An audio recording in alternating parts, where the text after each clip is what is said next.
Good evening. Welcome to Around the World with Dee and Friends. Tonight, Hashmed will be joining me.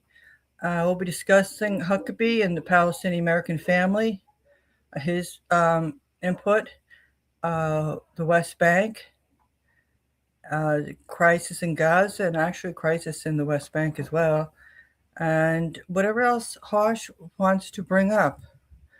So, right now, I'm going to be sharing the show. I'd appreciate it if you could hit the like button and subscribe to my YouTube channel and follow me on X. I would appreciate that.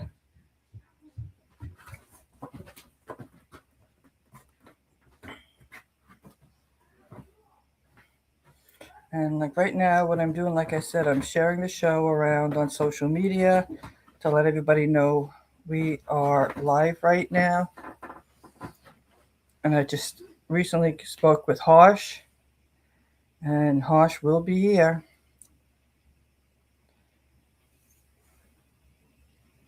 He is available this evening. He wanted to get a show going tonight.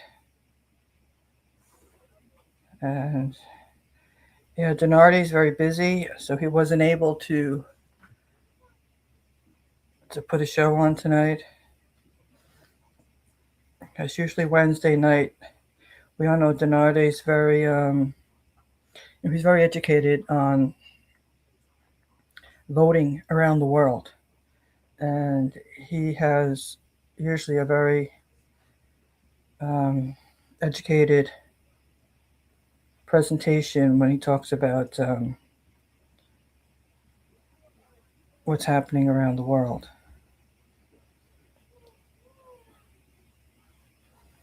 So since he was busy, then Harsh said that he really wanted to get a show going tonight and talk about different issues. And that's basically what we're doing tonight. And everybody's just really upset. I just know anybody I talk to, they're just so upset with what's happening in the Palestinian territories. And there are so many people that are they're just they're really not aware because the media really doesn't fill people in on the region. So tonight we're going to talk more. And like I said, I'm sharing the show as quickly as I can to get people in here as quickly as I can. And as we say, we're all Palestinians, no matter who you are. There are plans for this world that a lot of people will look at and they'll think, oh, it's over there. It's this group, it's that group. And however the media puts forth the story, they take it in. And they really don't do enough research. And there are a lot of people that have woken up and realized, holy moly, this is not at all like I was told.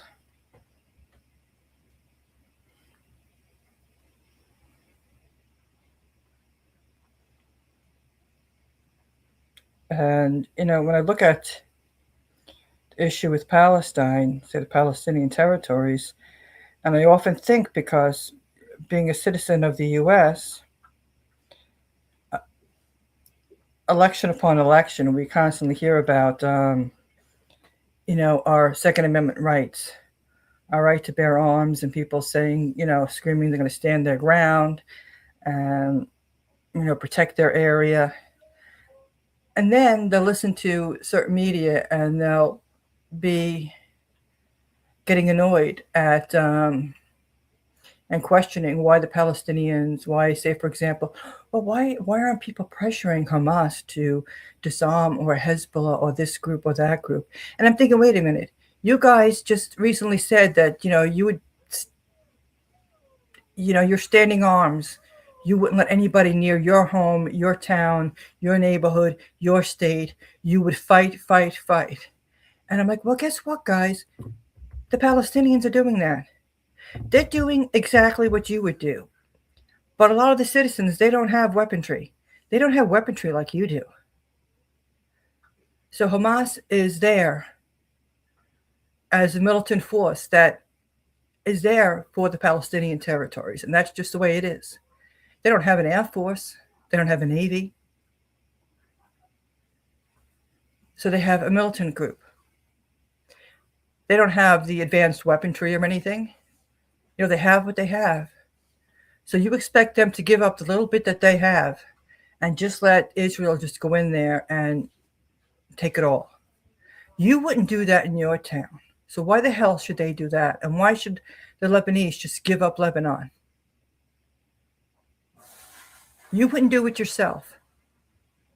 So why are you expecting somebody else to do it? Yeah, it's just like I have this conversation all the time. People just don't get it. Or they're not that they don't get it, it's just that they're not informed.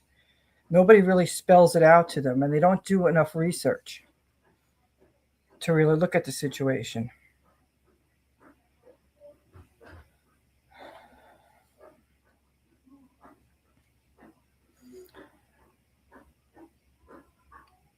Now I am over here on X. I'm going to have the show up on X, and I'm going to share it.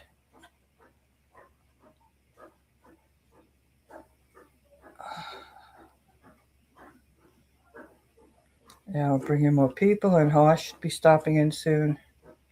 That's what he told me. That's what Harsh said. I'm holding Harsh to it.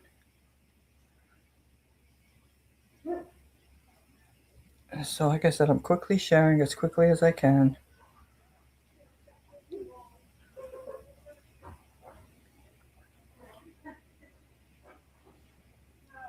Okay. That's a crisis. And every day it's upsetting to a lot of people, myself included, what people in Gaza have been going through. Nobody wants that. But they're defending, but they're standing their ground, basically with what they have. They have themselves, and they're living in a tent. Their homes were taken away. They were bombed with U.S. bombs and bombs from different Western countries.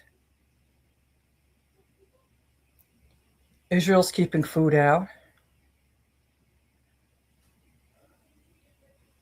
And the international law is not being upheld. Because as we've said over and over again, Israel is not supposed to be in Gaza. They're not supposed to be in East Jerusalem, and they're not supposed to be in the West Bank. They're supposed to be out, and no one is holding them accountable. Nobody is pushing Israel out of Gaza, pushing them out of East Jerusalem, or pushing them out of the West Bank. Nobody is doing that. It's infuriating. And nobody would want to be under those conditions. Israel is in the wrong. We all know it. But who do you have there in Washington? You have little Zionist boy, little Nepo boy. And you have Steve Witkoff. Yeah, Jared Kushner advising the President of the United States. Little Nepo boy, little whiny boy. I want it all. I'm a real estate developer. I want to steal everybody's land. That's who we have in Washington. And Steve Witkoff, the same thing, looking through the eyes of being a real estate developer, stealing other people's countries, that human life doesn't matter to them. It's all about them. It's all about them and what they want. Oh, we want a Gaza Riviera. That's what we want. They should be arrested because they are not representing the United States at all. They don't represent the United States citizens. They don't represent United States interests. Do they represent Palestinian-Americans at all? I mean, this is sickening. They are not representing the U.S. Actually, it's treason with what's going on. They're violating international law. And they're not held accountable. You see Fox putting them on like, like they're such good, honest boys when they lie. They would steal your home immediately and there'd be no recourse. They wouldn't give a shit. You'd be homeless on the street. You'd be in the same conditions as the people in Gaza because they don't give a shit about you or me or anybody. That is the type of people they are.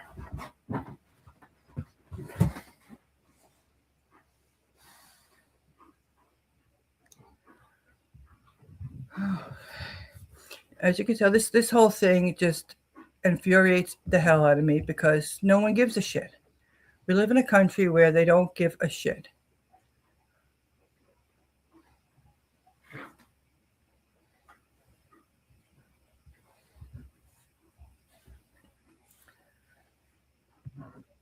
Jared Kushner and Steve Witkoff, they should not be advising the President of the United States. Tony Blinken, the same thing. In the Biden administration, he should have been there.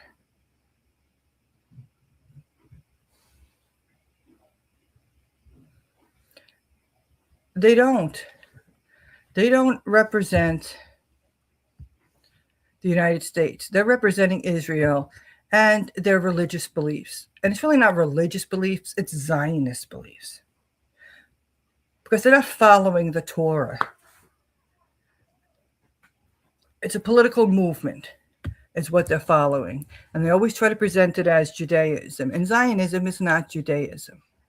And I've heard that from so many people. And you have a lot of people furious that you have Christianity and you have Judaism acting as though religion's involved.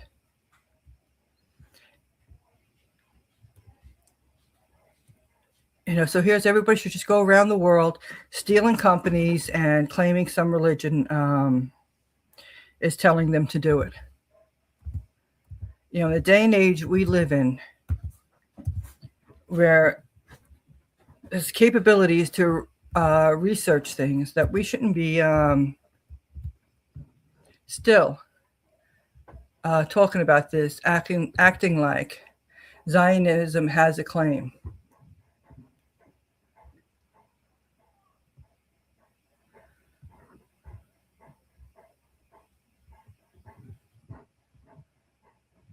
Yeah, it's just maddening.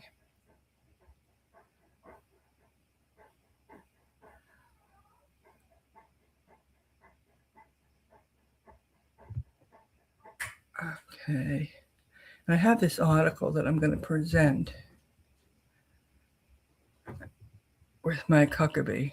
It has, what he had said, and I'm trying to bring that up right now. I'm waiting for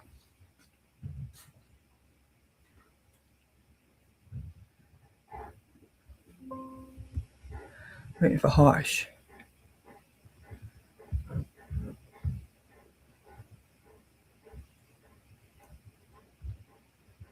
Okay. Yeah, and some more people. Let me see. Wayne Santabon. Let me see what he's up to. And I don't see Evelina here. Yeah, but I'm here later tonight than normal.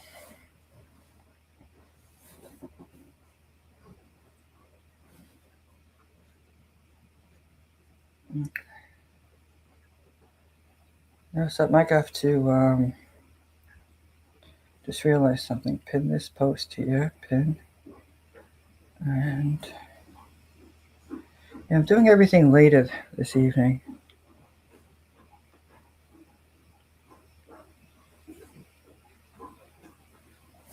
Oh, here's Evelina. Evelina's here. Okay. I'm happy Evelina's here. And good to see you, Evelina. And Let me see with Wayne. Okay, I think I have to send something to Wayne.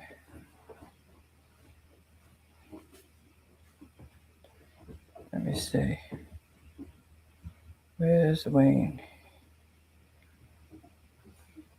Oh, he was on here an hour ago.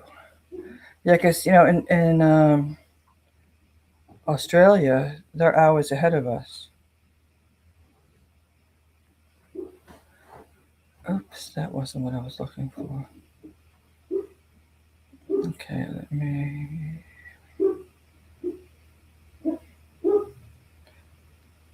One moment. I have to check on something.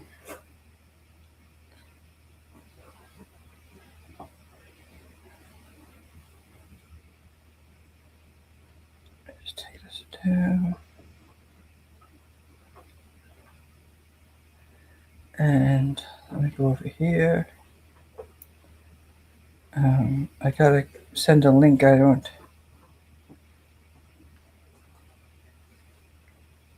think I sent Wayne a link.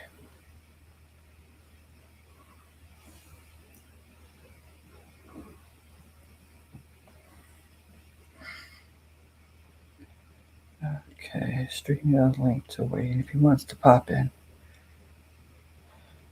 Because I know he's going to be busy for a few days, but I wasn't sure, if he's busy right now.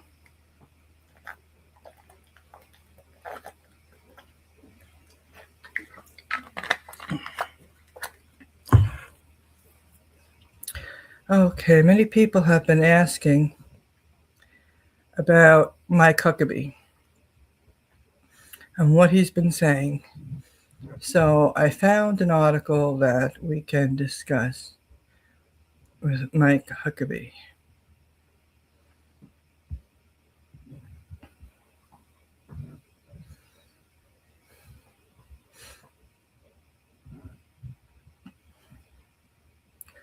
And this is from Haaretz, West Bank News. Huckabee says Americans' involvement raises stakes in West Bank settler standoff. Once it involves an American citizen, it's significant, Huckabee said in an interview with Channel 12 News, referring to Louis Reedy, the Palestinian-American owner of a house that Israeli settlers had besieged for over a week.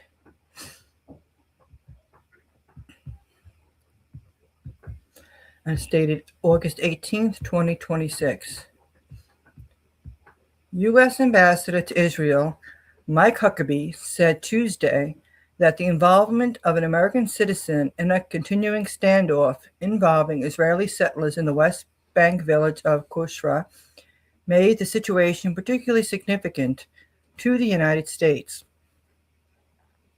If he wasn't an American, we would have expressed concern, Huckabee said in an interview with Channel 12 News, referring to Louis Reedy, the Palestinian-American owner of a house that Israeli settlers, a lot of people refer to them as thugs, had besieged for over a week. Once it involves an American citizen, it's significant.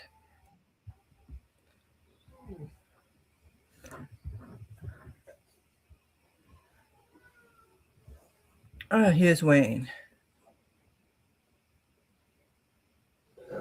Oh, something's happening here. Hi, Dave. Can you hear me? I can hear you, but something says we're having trouble streaming to Facebook. This may be on Facebook's end. Is it possible okay. ended or deleted on Facebook? I see. Wait a minute.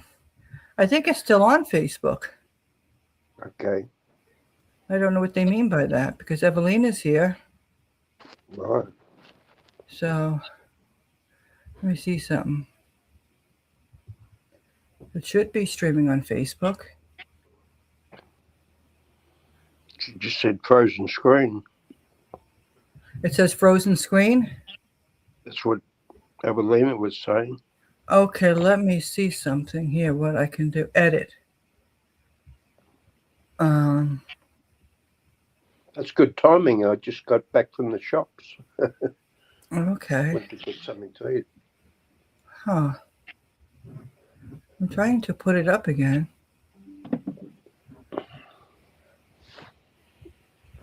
Is anyone else joining, Harsh? Or Harsh is going to be here. Harsh called me right? about doing the show, Uh-huh. and then he called me again because I was a little late with getting him. Mm. Did you see my post that I put on your group? That Trump is considering now pulling completely out of NATO, which is, if he pulls America out of NATO, that's a pretty dumb move. It is dumb, and I think we know why he's doing that. Yeah. Oh, yeah, we do. But Because it's just make things a little bit more precarious. yeah, because we know. I mean, he's so with Israel. Mm. Oh, let me look at my phone Okay. because I'm concerned about Facebook. Right. That's weird. Yeah, because 2 minutes ago, frozen screen.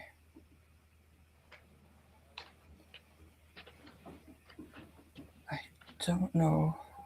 I've seen something else a bit bizarre. I don't know if this applies to other countries, but they're confiscating people's. Wait a second. Let me see something. I'm trying to figure out how I could get this working on Facebook. Right. I'm not mechanical here. I mean, I'm not going to remove the stream from Facebook. Hell to the no.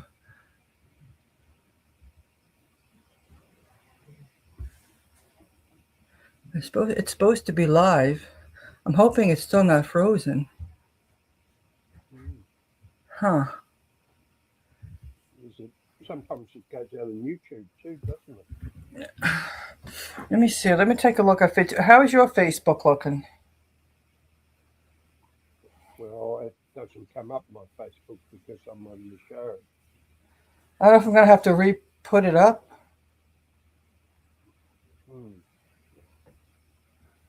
I never let us know something. Look.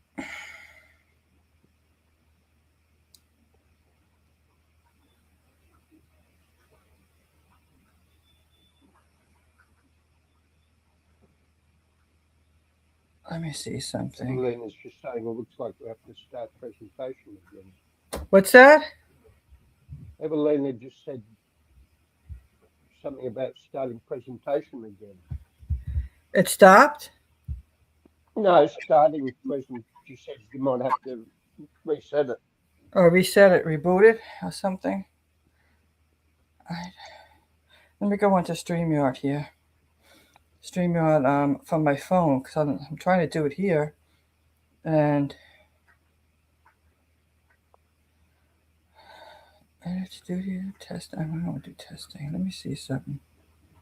Actually, while you're doing this, I'll pop off a sec. I need to check something on an email, important email, because I might be doing a Zoom call and I've got to fill under now. View on Facebook. I'll come back. The show appreciate if you could hit the like button. Okay, so that's what I said in the beginning.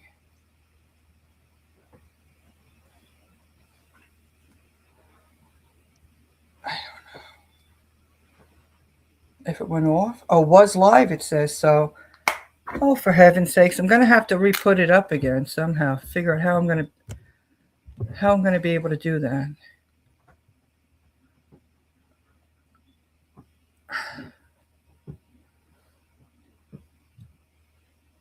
Let me see how the other media too, if it's still the same. I don't know.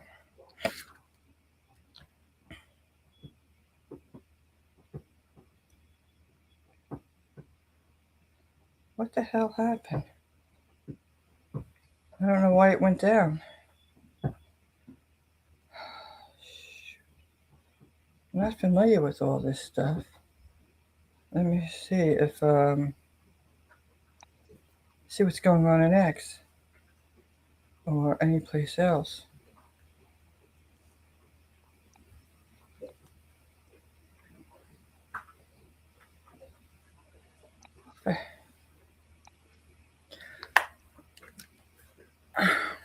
I don't know if I would have to take the whole show. Well, everybody else is showing okay. I'm. Let me see if I could just bring it up again. I don't know if I could do that. To take it down and put it back up on Facebook.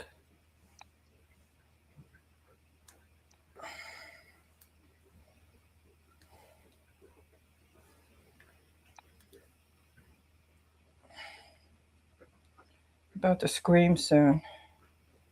Okay, let me see.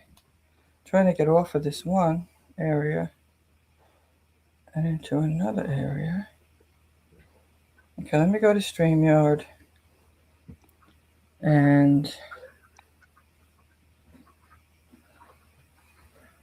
I'm going to have to take this out, edit it, and then put it up again. Take this out, remove it, and then bring it in again. Save changes. Let's see. Okay. It's got a green check mark there, so it should be back up again.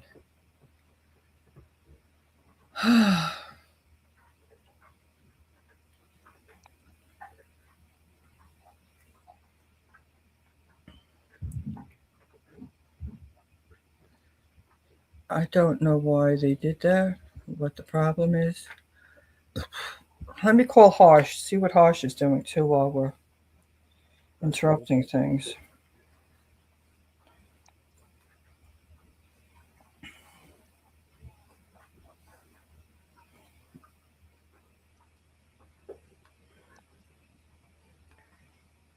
Okay, let me call Harsh.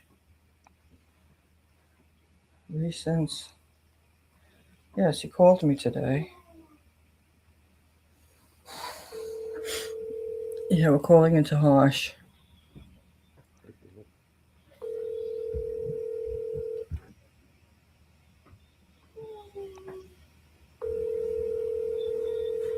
Okay, so I restarted it.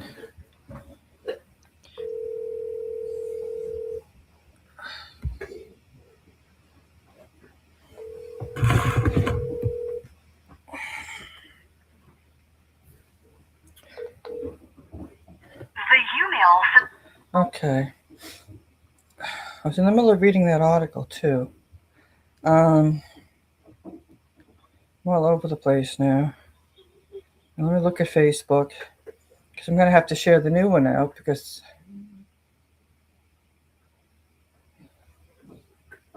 that one was live. Let me see something. Now there should be another one up. Live, it says. It says I'm live. Is live. Yes, I'm live. So let me share this around. Okay, let me share this around to everybody again. You know, it's always something.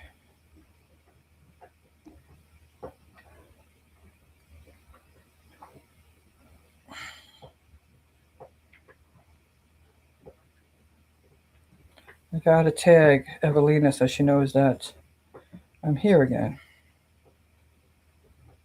Evelina.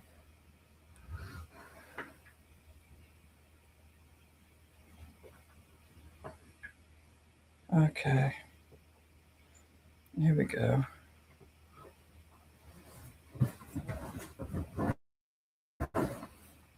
And the new one I could put Evelina, I could tag her in it. I don't know if I could tag her. It's not showing anything. Today is live. Okay, so it's showing that we're live. Just a matter of everybody to get the message that we're live.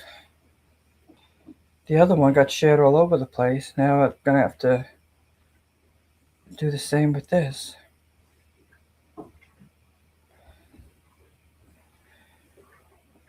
Okay, Wayne.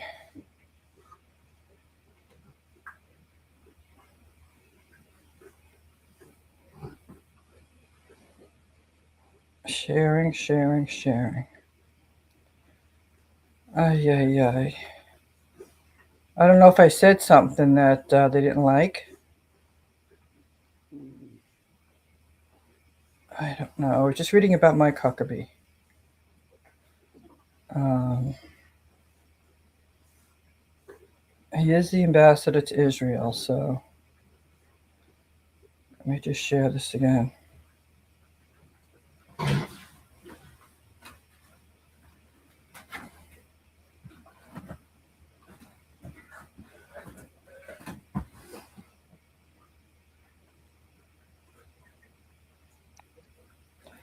Okay, I'm just, like I said, trying to share this around because people could have been watching it, and it's just nowhere to be found.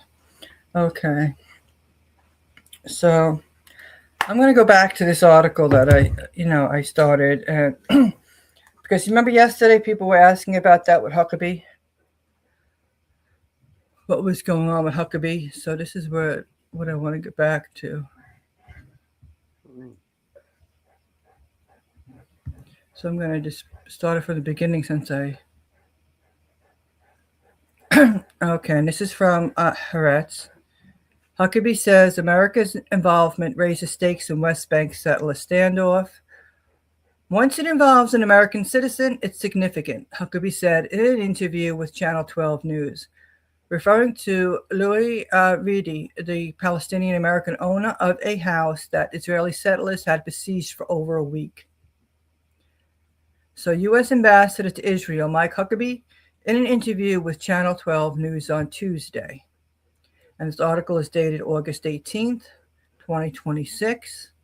U.S. Ambassador to Israel Mike Huckabee said Tuesday that the involvement of an American citizen in a continuing standoff involving Israeli settlers in the West Bank village of Qusra made the situation particularly significant to the United States.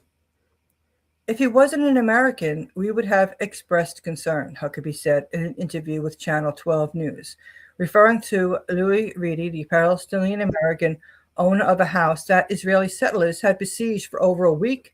Once it involves an American citizen, it is significant. Asked whether he wanted Prime Minister Benjamin Netanyahu to condemn the settlers' actions, Huckabee replied, "We are looking for responsible action."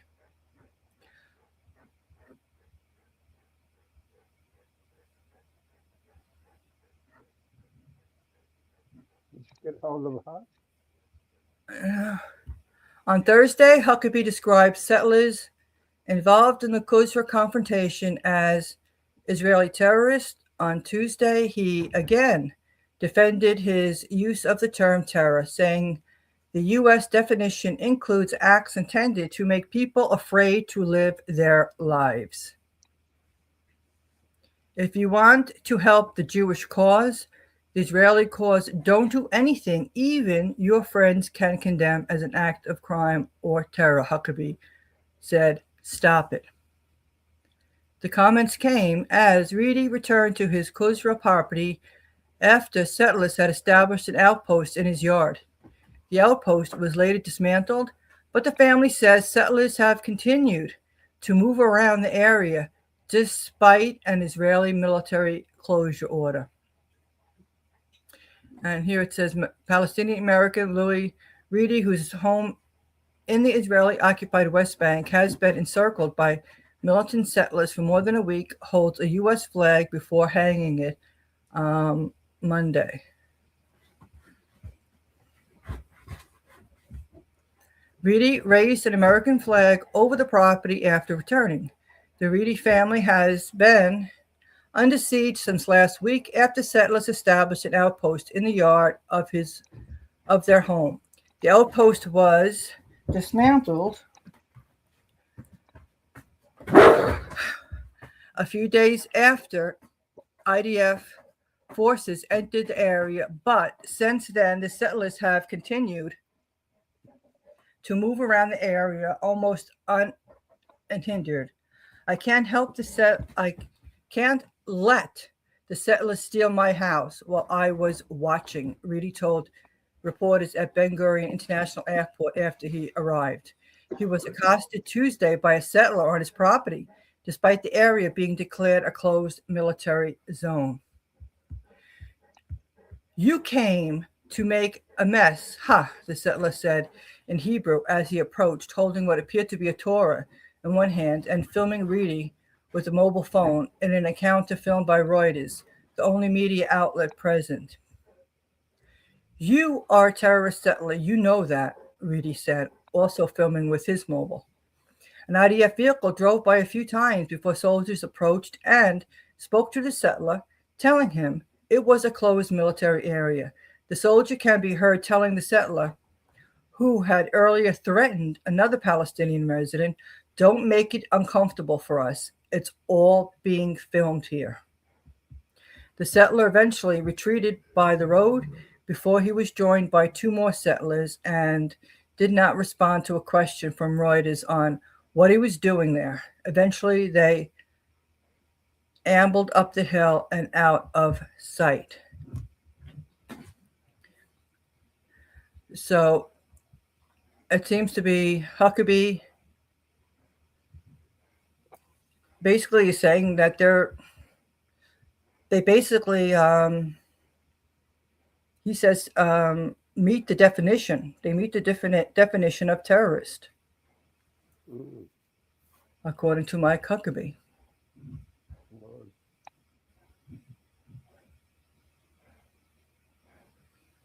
And there seems to be... but they're not doing anything. They're not doing anything, yeah, and it's still the same situation. They just got yeah. talking about handing it over to the police or something instead of the IDF. But we all know who's in charge of the police. That's Ben-Gvir's in charge of the police. So that doesn't do anything to help the Palestinian-Americans. It doesn't do any good to help the Palestinians at all. Ben-Gvir does not care about international law. You know, he's doing what he wants to do. And, you know, some comments were made about Mike Huckabee. You know, that Israel's not too keen. But the point is, Huckabee is right now, he's trying to do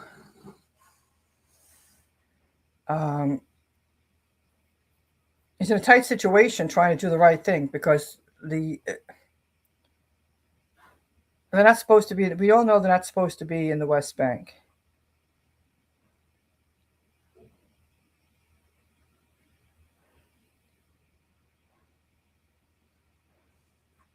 And here's something this other person has said. An opinion piece by Nadav Tamir was written today, and he says if it were up to Huckabee, Israeli settlers would set the West Bank ablaze. And he's right in his opinion piece here.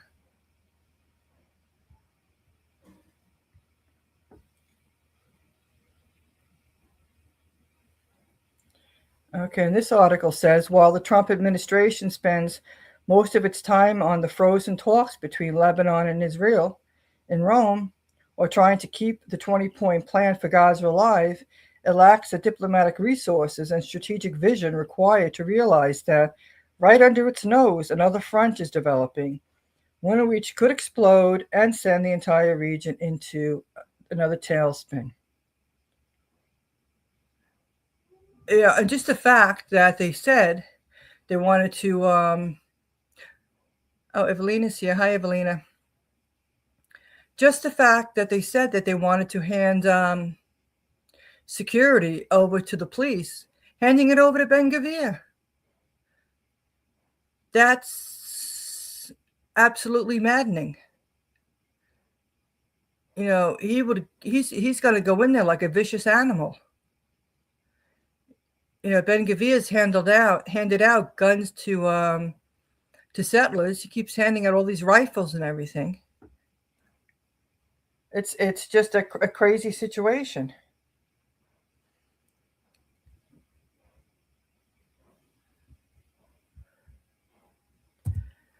So what are we going to, you say what can be done? Well, the problem is we don't have anybody in Washington that, even if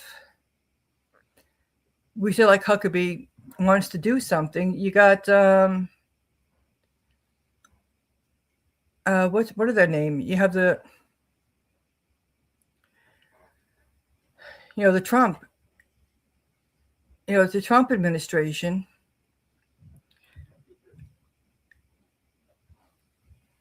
You've got all these people that, like we said, who does he have in there? Who's the big wig? Who he has?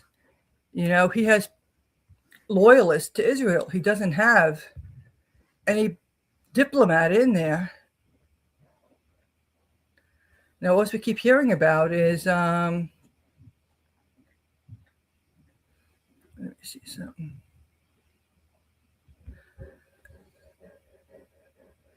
Is Witkoff and Jared Kushner. And they're not going to do anything that follows international law. Okay, here's the article I was talking about. If it were up to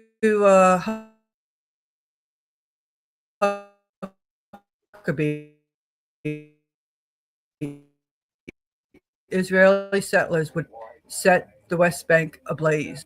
Palestinian-American Louis Reedy, whose home in Israeli-occupied West Bank has been encircled by the militant settlers for more than a week, hold a U.S. flag before hanging it Monday. Nadiv Tamir. Okay, you have background noise on there, I hear. While the Trump administration spends most of its time on the frozen talks between Lebanon and Israel in Rome, or trying to keep a 20-point plan for Gaza alive, it lacks a diplomatic.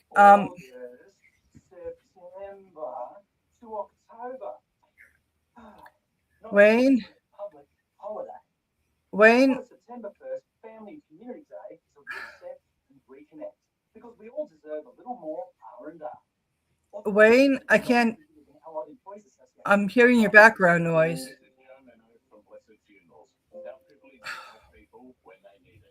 Wait a minute. Let me see if I can.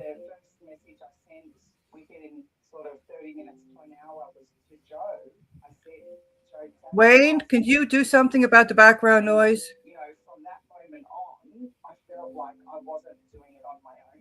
Wayne?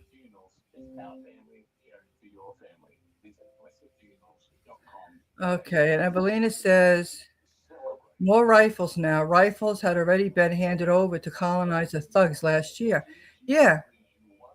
And he continues doing that.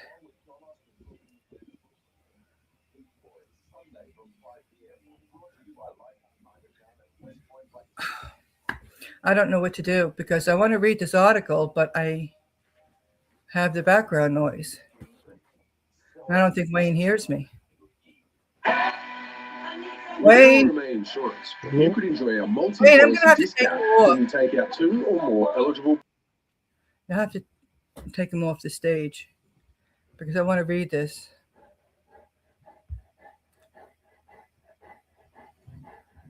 Okay. Let me get back to where I was.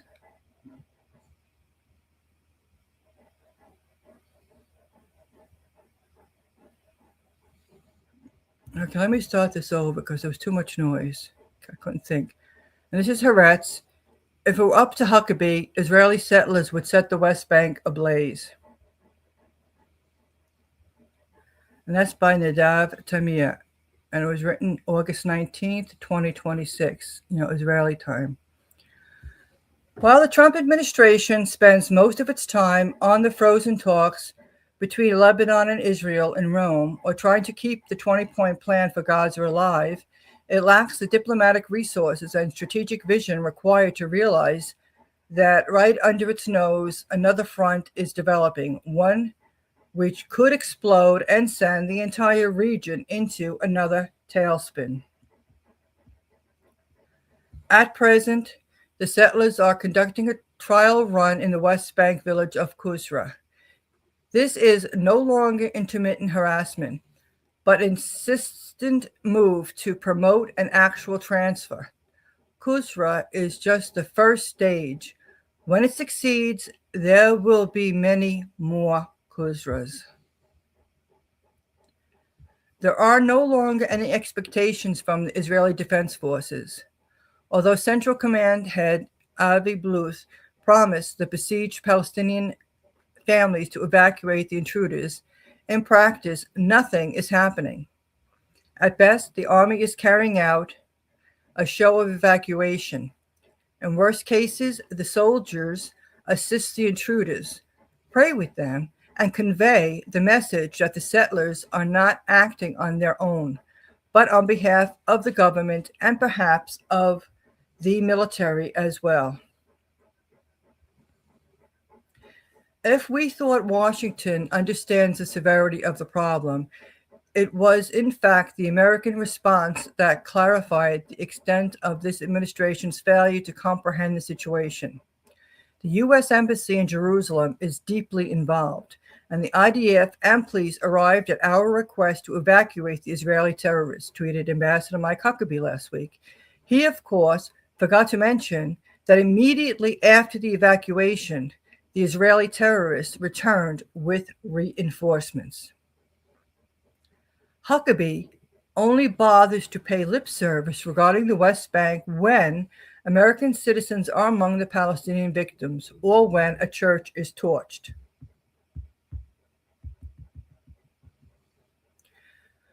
With Huckabee as Trump's man on the ground, there's no need to be in suspense. You can be certain the U.S. administration won't actually take action.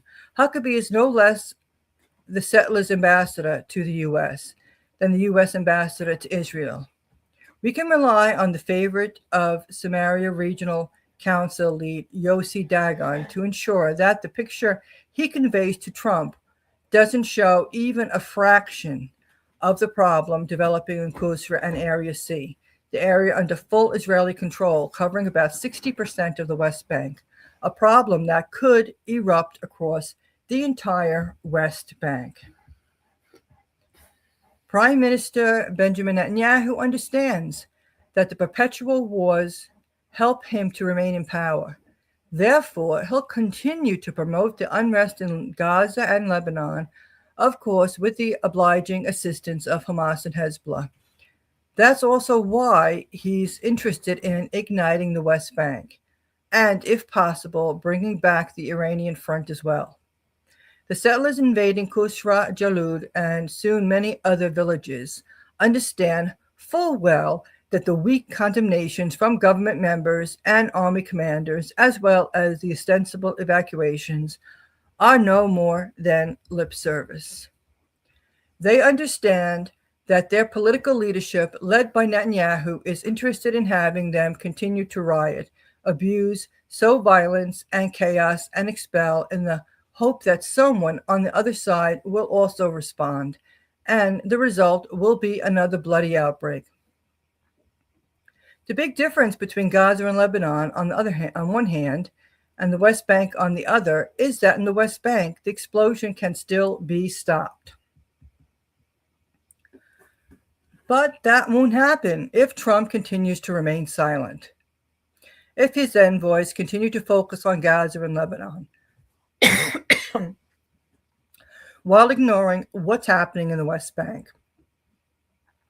And if the administration's representatives in the region remains Huckabee, the far-right evangelical who views the settlers as messengers of God. And it's not at all certain that he doesn't share their desire to ignite the area on the way to Armageddon and the redemption that will follow. And the writer is the executive director of J Street, Israel. Yeah, and that says it all.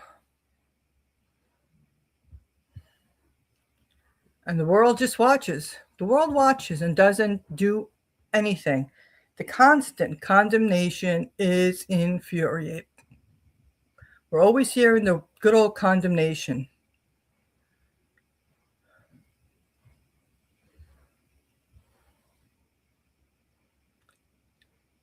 And Evelina says, maybe farmers need to learn how to use rifles to defend themselves from violent colonizers.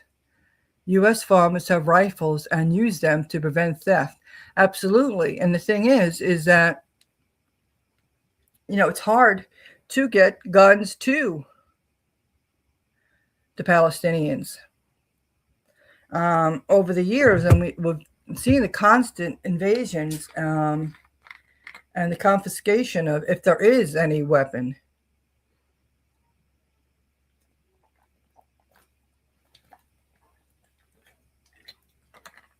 So somehow there would have to be a plan by the neighbors, in the region. Lebanon's busy. Hezbollah is busy defending itself. Would have to look at Iran. We know stuff's up with Jordan. They're on the brink.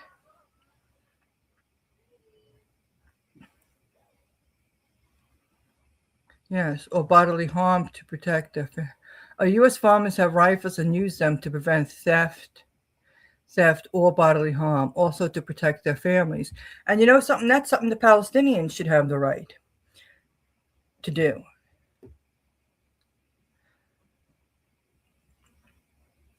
But it's like Israel wants them to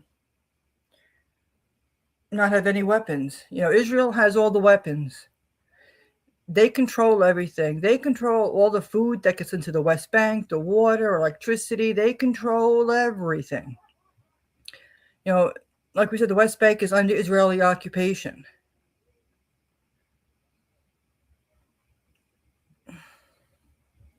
So Israel, they make life miserable for people that they're the occupying force of. And as we know, it's all violations of international law. But where is the international community? Beyond condemnation, where are they to stop Israel? And the problem goes back years, where Israel has never been held accountable. They commit war crime after war crime. They commit violence, and they get away with everything. Doesn't matter what they do, they get away with it. Look at before October 7th, the violence. Yeah, they were bombing in Gaza. They were, mowing the lawn. They were killing people in Gaza. They were shutting off electricity. They were minimizing electricity and water in the heated summer. And throwing, a bomb over here and there and just bombing Gaza whenever they felt like it. The world didn't give a shit. But if the people that are living with brutal neighbors, so you have the Palestinians do something, or you could say Hamas. We all have our opinions on that, but a lot of us know that Netanyahu was in on all this. Because just how protected Israel is. But anyway, they make a big deal about October 7th, and it's like, you've got to be kidding me. First of all, you made up most of the story. Most of the damage we know was done by Israel with the Hannibal Directive. We know that. We know Israelis were told not to go to work in the early mornings. The IDF. Why were they told that? Why was the music festival moved closer to the Gaza border? All this happened. It tells you they were in on it. You had people with no Air Force come in on parachutes. Come on. When Israel, normally nobody would be able to do anything like that. Or nobody would be able to get in to Gaza from Israel unless Israel lets them in. So as many people say, it was a false flag attack because they know how protected Israel is. And the people that were killed by Israeli weaponry, because the people in Gaza, they don't have those kind of weapons. And still, they come out with this October 7th stuff. Meanwhile, all the atrocities that they've done to the people in Gaza and the Palestinians in general, and it's like the audacity and hypocrisy of it all. You know, it's just maddening. It's infuriating. Yeah, you just don't know what to say to such evil.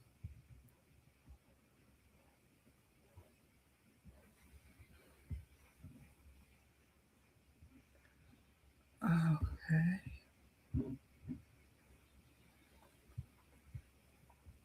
Now I'm going to take you over to X. I'm wondering where Harsh is, because Harsh was wanting to have a show tonight, and then he doesn't show up.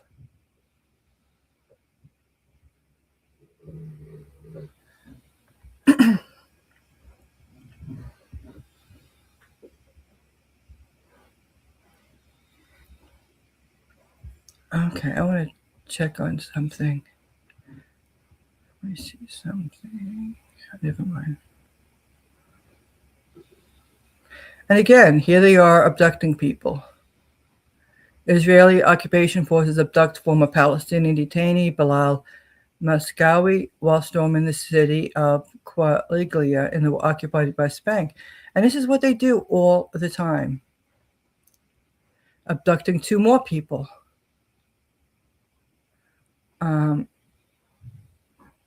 Storming the city of Nablus in the occupied West Bank. And here, Israeli occupation forces stormed several neighborhoods in the city of Nablus as part of a campaign of home raids in the occupied West Bank. And you say, where's Mike Huckabee? Where are you, Mike Huckabee? These are violent thugs. You know, where are people to stop this? Where is the world to stop this?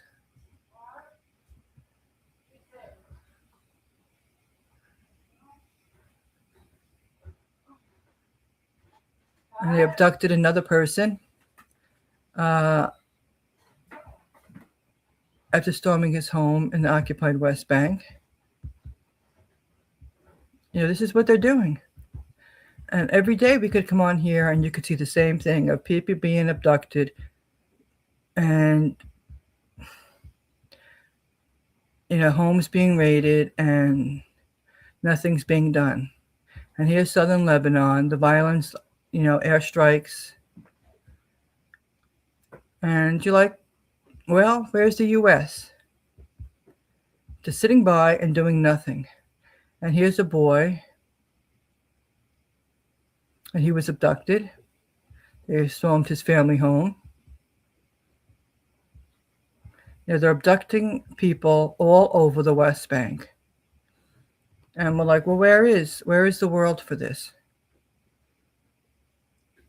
Where is the world to stop this?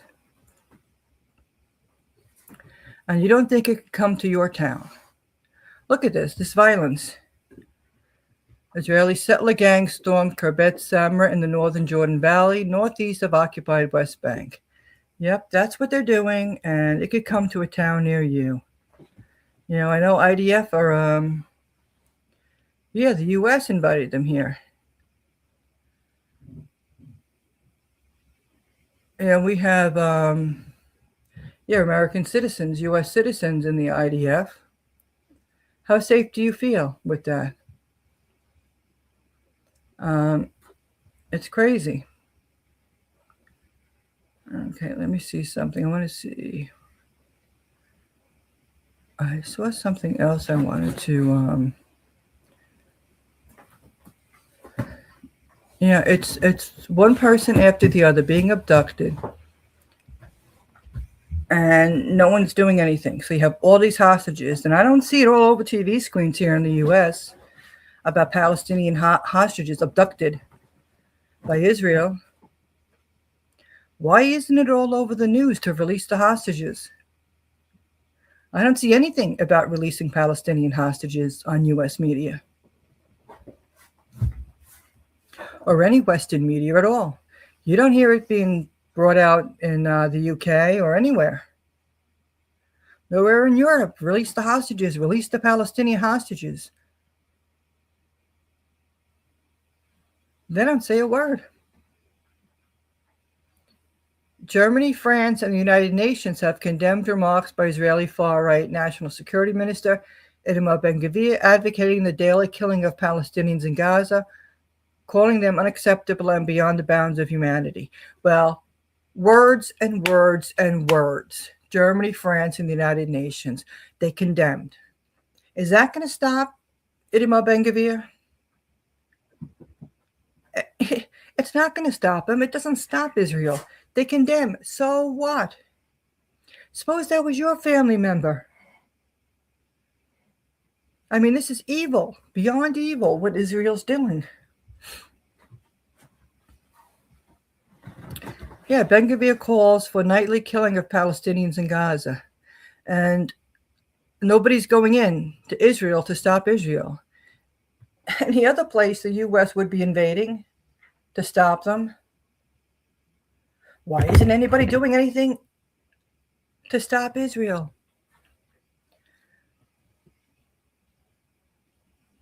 And again, Israeli occupation forces detonate displaced Lebanese villages, Lebanese civilians' homes in the town of Qayyam in the southern Lebanon. Yeah. Where is the world to stop Israel? They keep doing what they're doing, and nobody is stopping them. And this broke all our hearts. I remember on social media, while this was going on, a lot of us heard her on the phone. I mean, it was heart-wrenching. The Israeli military has admitted it opened fire on a vehicle carrying 5-year-old Hin Rahab and her family in Gaza City over 2 years ago, after denying the attack, which killed the Palestinian girl and several members of her family during the genocide. Yes, we all watched it. Most of us watched it in horror on social media.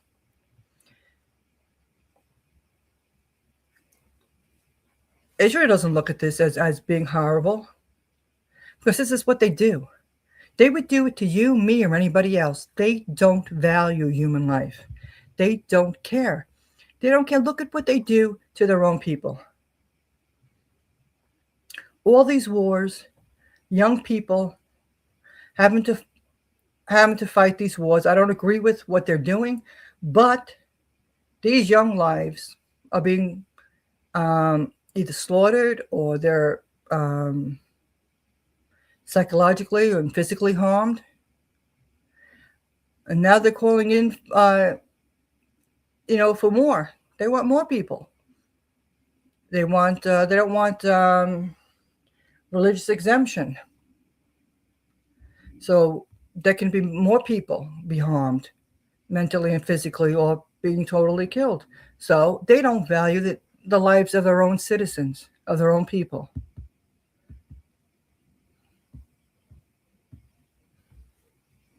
The U.S. announced that it had sanctioned International Criminal Court, ICC, President Tomoko Akane and a senior trial lawyer in the latest escalation of the Trump administration's campaign against the Hague-based court.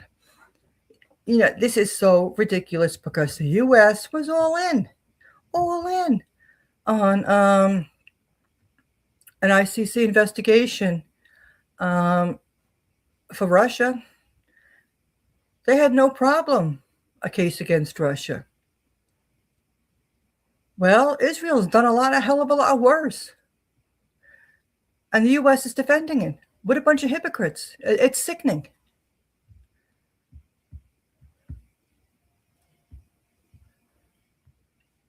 Hamas has condemned Tuesday's Israeli attack on a crowded port cafe that killed at least 7 Palestinians, calling it a blatant disregard for calls by mediators and guarantor states for a ceasefire.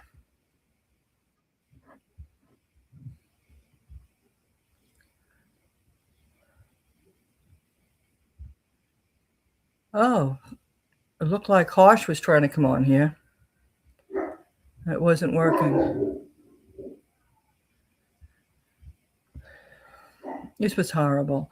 An Israeli airstrike targeting a police center in Gaza City on Wednesday killed at least 10 Palestinians, including police officers and personnel, with some victims torn to pieces. Now, why are you attacking police officers? What does that tell you what Israel's intentions are?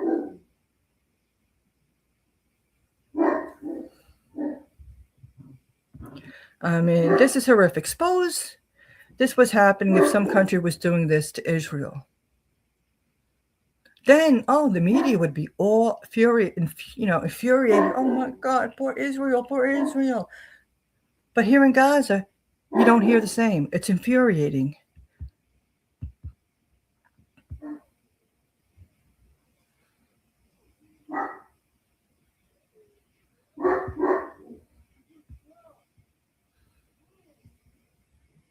Okay. And here we go. Like every day, colonial Israeli settlers raised Palestinian land in the village of Safa, occupied West Bank, to expand their illegal settlement outpost. We see it. We see it every day. They're doing this, and nobody's stopping it. It's illegal. It's against international law. So this is very well could happen to anybody. This could happen in any U.S. state. And they say, well, you know something? It happened in the West Bank of Palestine. They got away with it. So why shouldn't it come to the U.S.? Stealing land. Yeah, but U.S. citizens, they have guns. In the West Bank, they're not allowed to have guns. They're not allowed to defend themselves at all. You have all these thugs coming and doing what they do. Okay, here's Harsh. Was Wayne here on tonight? Wayne was here before, and I don't know what happened, but he's not here now. He had his TV blaring, and that's probably what happened to that stupid country. They're even worse than us. Yeah. But yeah, what are we talking about when it comes to our favorite Israeli pedophiles? I'm going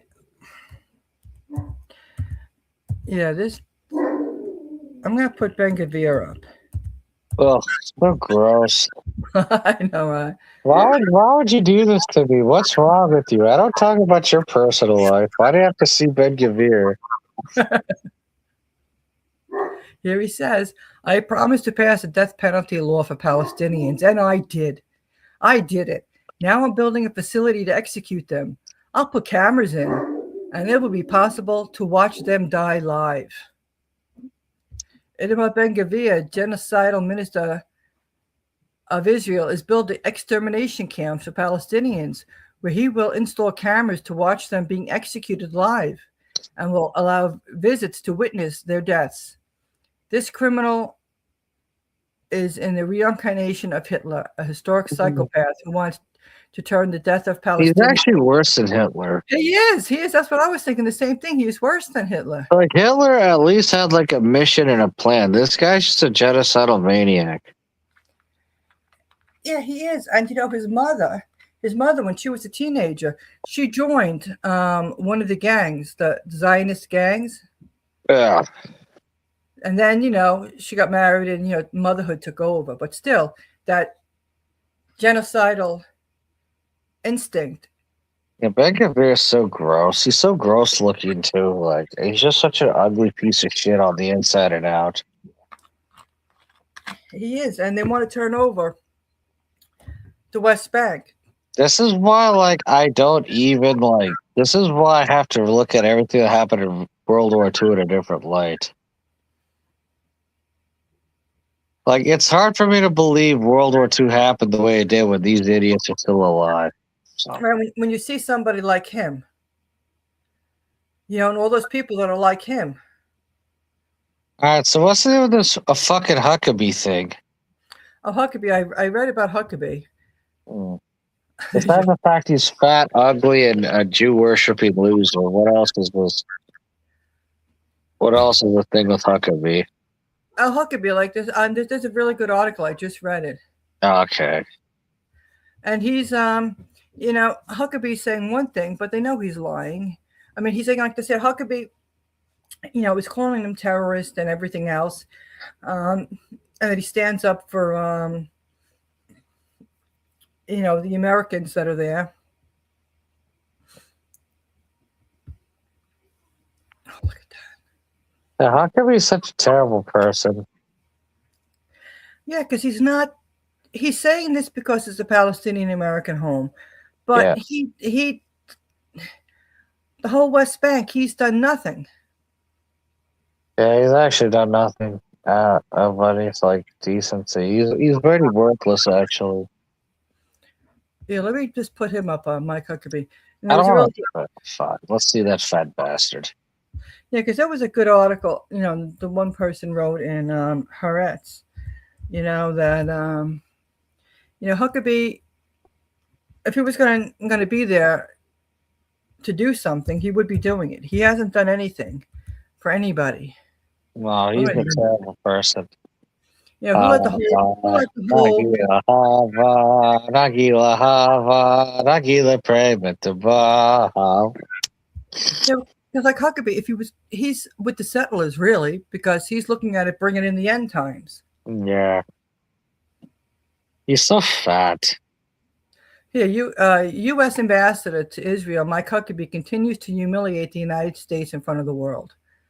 He says the world should hand over the keys to the Jews to run the world.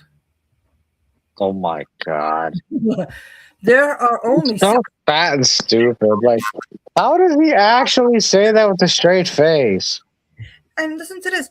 There are only 16 million Jews in the whole world. Put that in perspective. That's 0.05% of the world's population.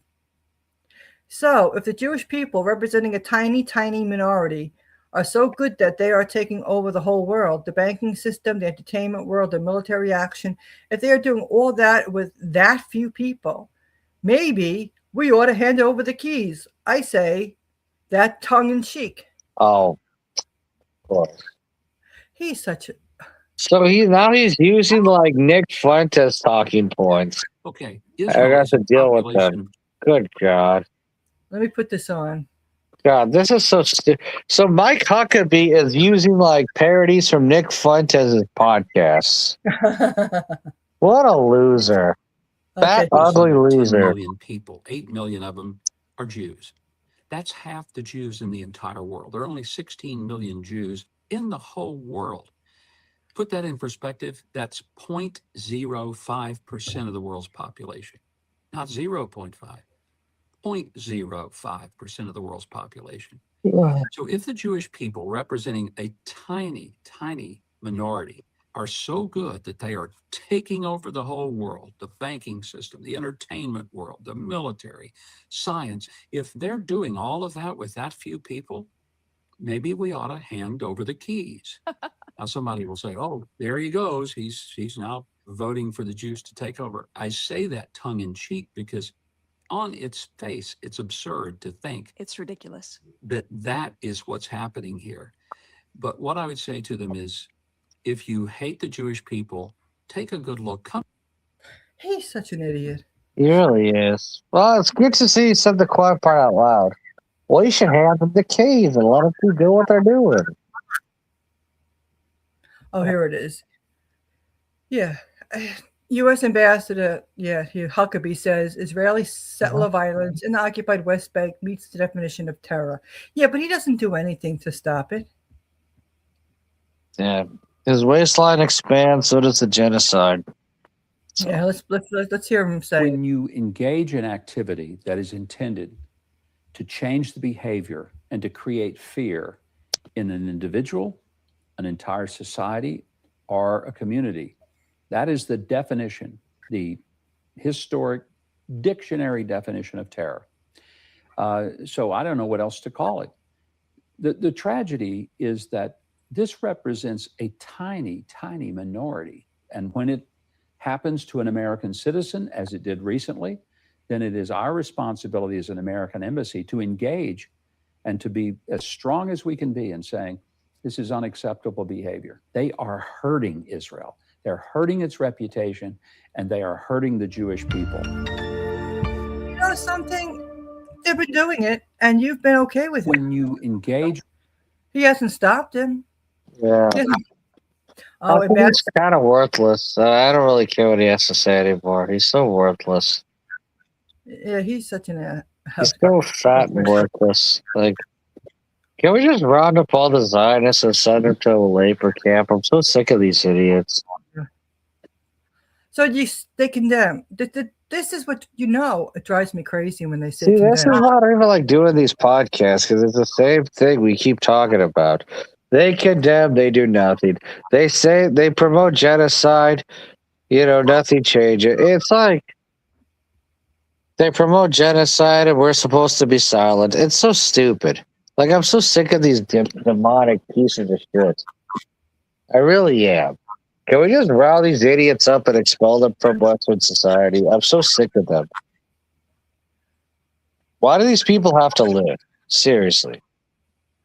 These people are genocidal maniacs. Nobody wants to see a bunch of innocent children die because these people are assholes. I'm so sick of this shit.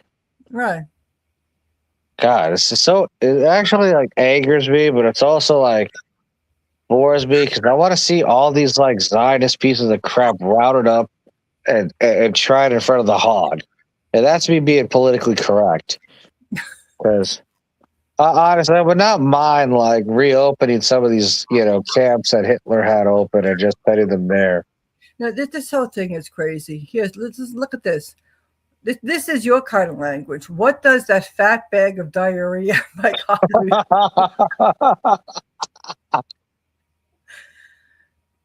Because greenlighting another genocide in the making, at worst, can't be a Christian thing to do, right? I refuse to believe they would kill these people, but not Jews. ISIS never attacked Israel. Still hasn't at all. Fat bag of diarrhea. He is a fat bag of diarrhea. Him and Ben Gavir are both fat bags of diarrhea.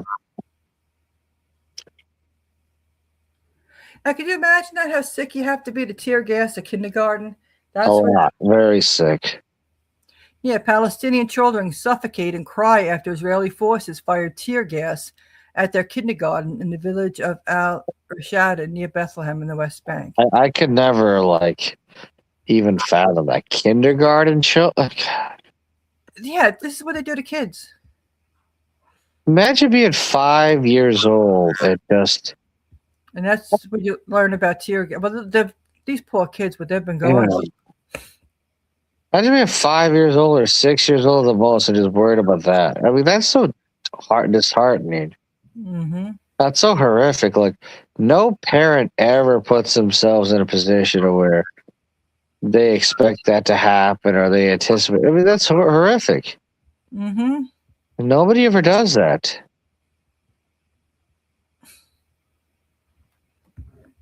That's so scary.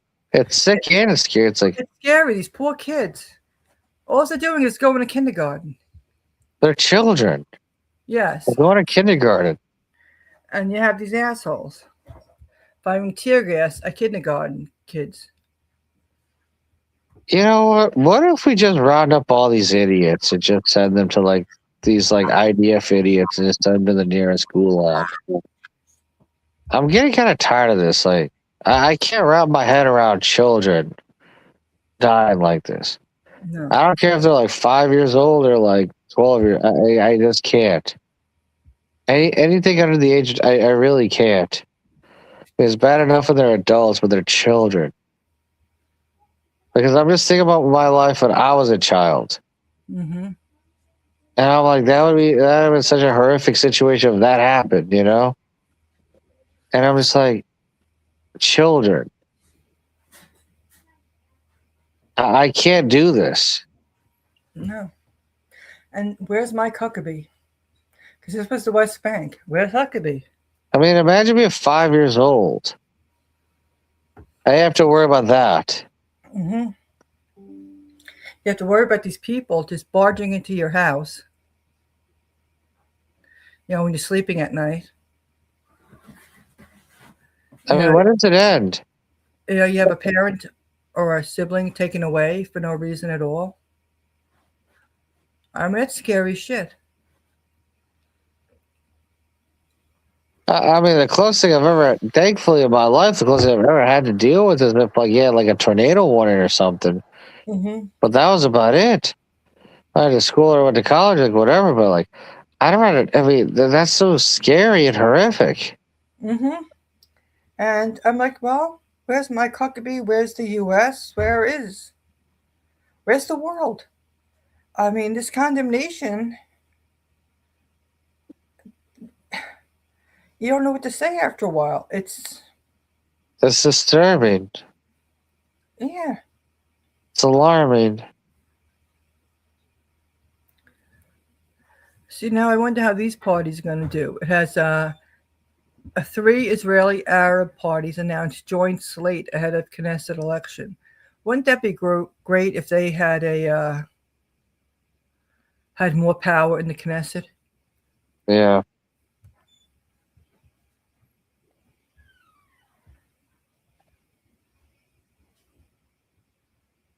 Yep, a few good women. It says here, a few good women.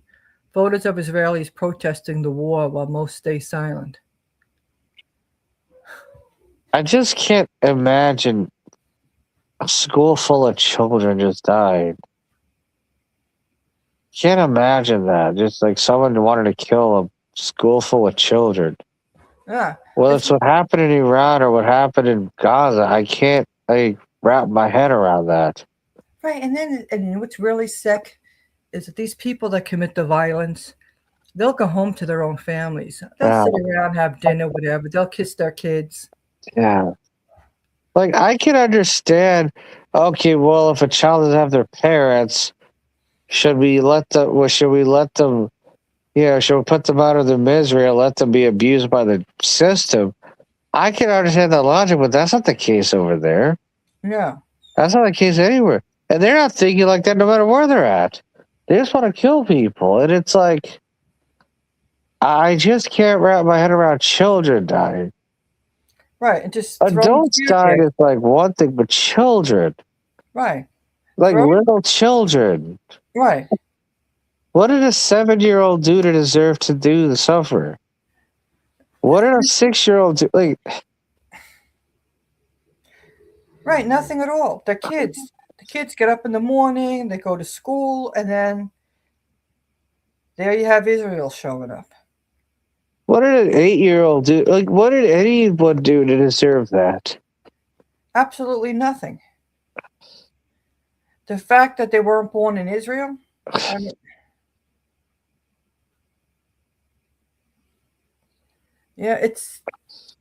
and the world does nothing to stop it. They know this happened. They know what Israel's doing in the West Bank. The U.S. government knows it. Oh, yeah, the U.S. government has all that area. The Pentagon has it all labeled as Israel instead of Palestinian territories. You talk about a clueless government. I just can't anymore. You know what? If I ever became dictator of this country or any other country, I would probably just waterboard every single member of the IDF, personally. I would just get some batteries, attach it to a car, see every IDF soldier, and I would literally just kill these people. I don't even care anymore. I don't care what Facebook does to me. I don't care what the government does to me. If I had a chance for my birthday next year, if I could be worth $40 billion or just unalive 40 million Zionists, I would probably want to unalive 40 million Zionists because these people are just evil pieces of shit.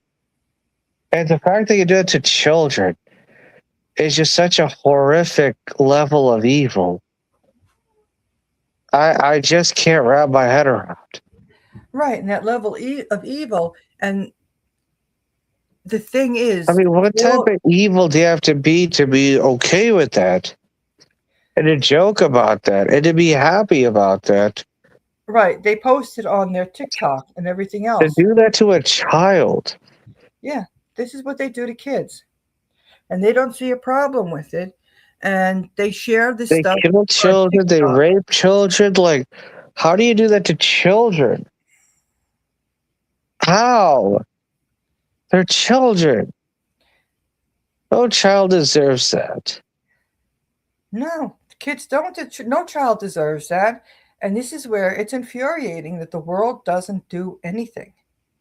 They know this is going on, and they do nothing to stop it. That's what drives me crazy. They condemn. Well, what does condemn do?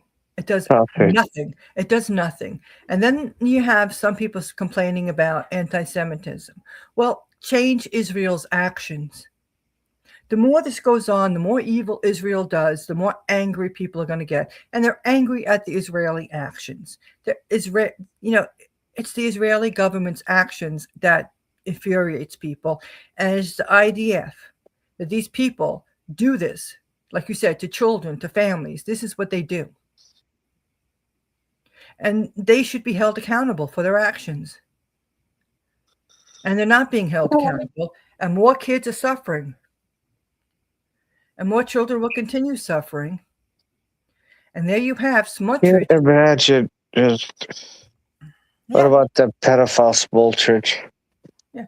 And Smotrich, and what is Smotrich doing? He's planning a 10-year plan to bring in millions of Jewish people from around the world. Like, they want to go there. But this is what he thinks, that they want to go there. Well, I mean, they have their tunnels, their child trafficking tunnels, so whatever. Fuck them.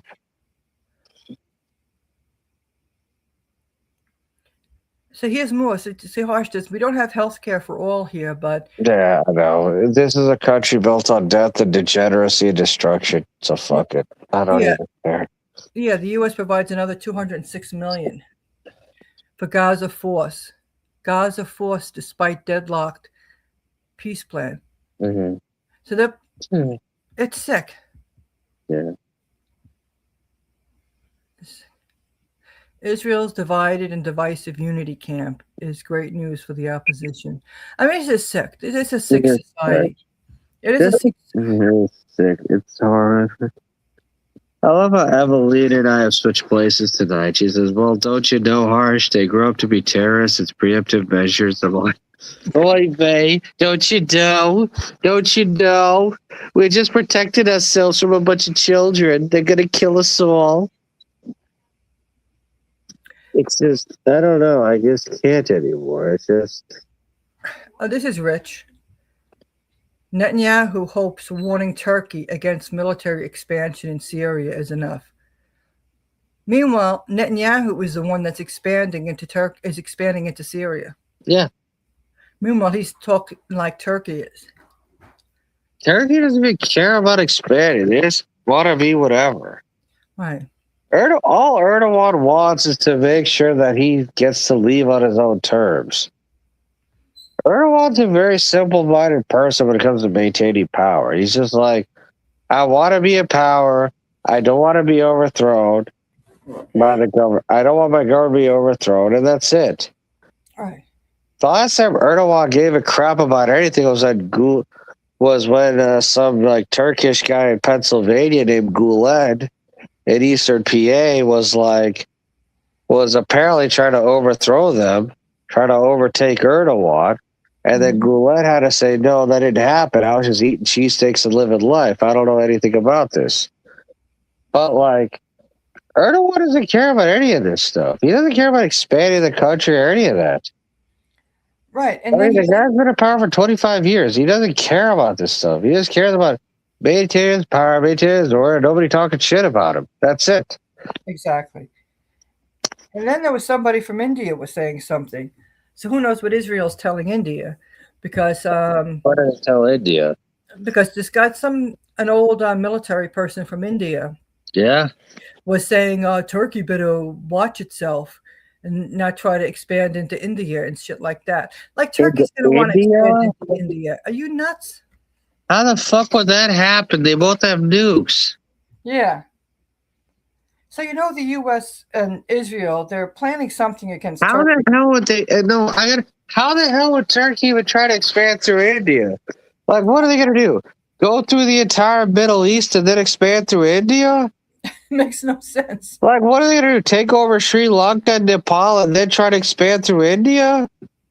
What the hell are they talking about? The whole thing is nuts. I was like, all these countries have nukes. Pakistan has nukes. India has nukes. What are we talking here? This doesn't make sense. It doesn't make sense because it wasn't anybody that's in the current government. This was somebody that's retired that had come up with this guy. Israel has nukes. Iran, from what the Israelis are telling us, have nukes. What are they talking about? Turkey is not bothering anybody. Turkey is basically, like I said, taking care of its business. They don't want to be attacked by anybody. Israel's been threatening to invade them. They're saying after Iran, they're going for Turkey. That is what Israel had said. I mean, this is an election year, so I don't know why they even would say that. That's not even a part of their religious doctrine. no. Saudi Arabia was a part of it, but not Turkey. But that just goes to show you how powerful, how crazy these people are. Yeah. They're absolutely nuts. And here's an opinion piece. It says, stop Smotrich before he dooms the Palestinians in the state of Israel. Well, we've been saying that. I think the entire Israeli government needs to collapse and be taken over by the Palestinians. Yeah.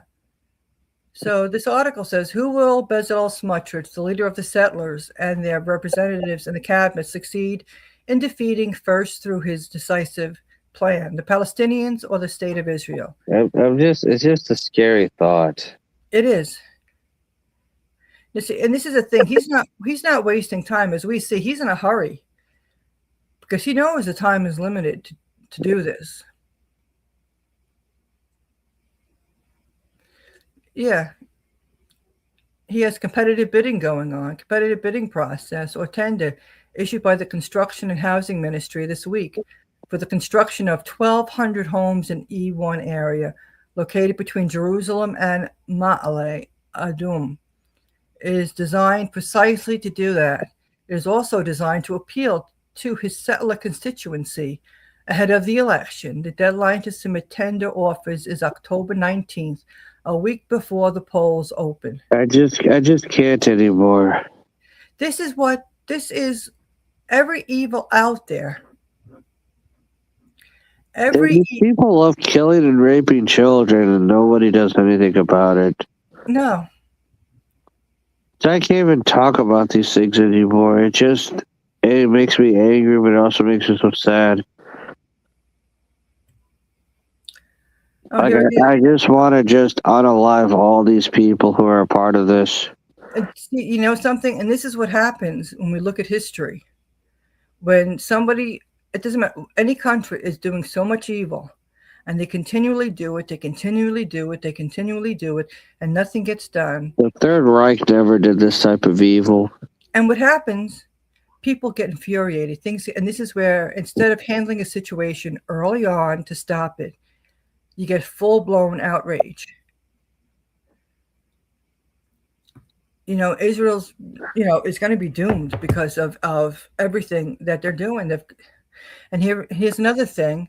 Mossad chief says Syria's foreign minister discussed Turkish troops before IDF strike.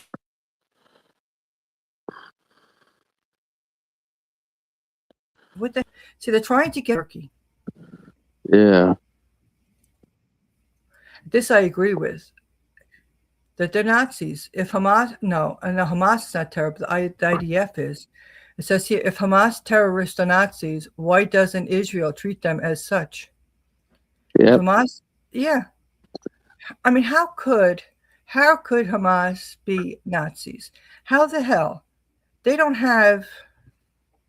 They're living under occupation. You have these people that are living on. They're not a powerful military. You know, you look at the Nazi army. They were a powerful military. Yeah. Just like Israel's a powerful military, the U.S. is a powerful military. Hamas just has homegrown weapons. And they're just trying to protect themselves from invaders, is what they're doing. Yeah. Yep. The IDF bars anti-occupation activists from closed zone as settler roam around Kusra. Yeah. It's crazy. And like we said, where is the world? Where is the world to stop? And this idiot. You can't stand any of them. A government, they're promoting him. Channel 14. Channel 14 government funded articles promoting Likud minister before election. These people are sick, evil people. Oh, did you see in Florida? The Zionist won the elections in Florida.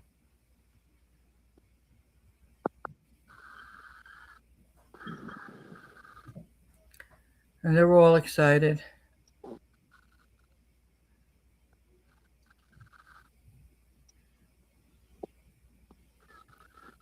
Netanyahu's plan to pulp the Middle East. Yeah, he just wants the whole Middle East.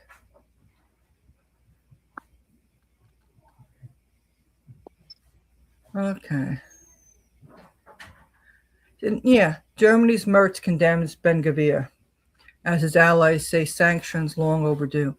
You know, just get the hell in there and stop Israel from what it's doing. That's what you have to do. You know, enough of this BS.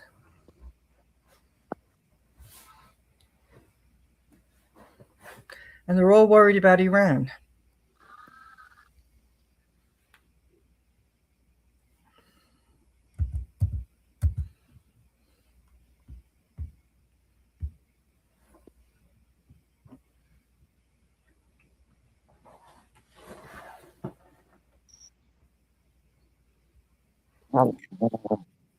Yeah.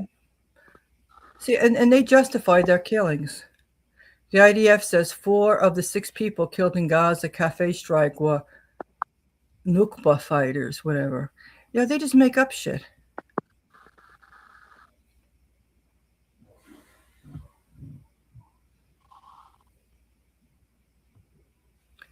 You know, they say the Israeli military on Wednesday said criminal investigations would be opened into 2 prominent incidents of suspected war crimes by forces during the fighting against Hamas in the Gaza Strip in recent years, while 3 other high-profile cases would be closed.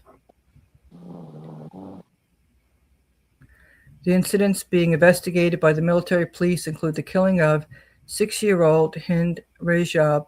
Yeah. It was 6 of her family members and 2 medics in Gaza in January 2024. Yes, the world watched this horror.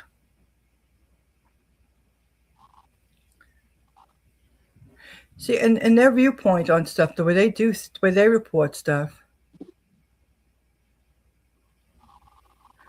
Iran reportedly threatens to expand retaliatory attacks to Europe if U.S. restarts war.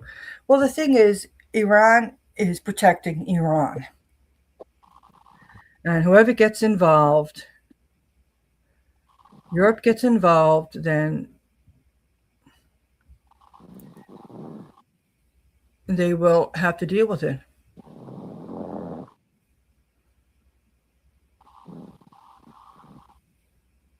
Oh, here, August 20th, 2026, Russian military channels are circulating footage of a Pacific Fleet missile shoot near the southern Kursk presented as part of a planned exercises. The drills sit inside. Okay, here's the drills. So they have, I guess, Russia and China are having drills.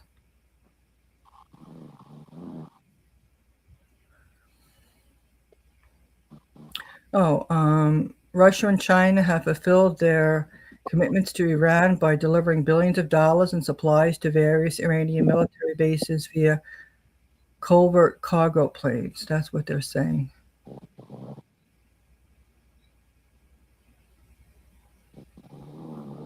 Okay, and it says let's connect the dots. The U.S. isn't just sanctioning Russia; it's choking energy supply to Asia at 3 coordinated points: at Hormuz, Malacca, permanent U.S. presence at Shanghai, 80% of China crude as the Graham Act. So here they're, he's just pretty long, but he's just plan on choking the world. The U.S. Senate passes bill to impose 100% tariffs on Russian oil buyers. Okay, Harsh, you still there? I'm still here. Okay. Okay.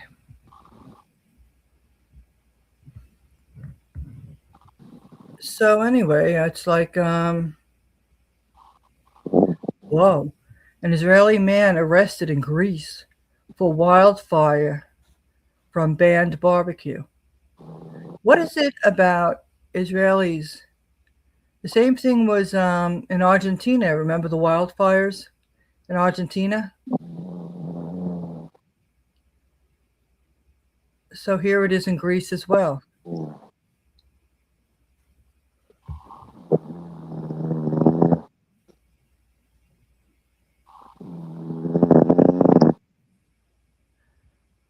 Okay. Okay. Let me see if there's anything else. I think let me see, Gaza. What comes up latest on Gaza?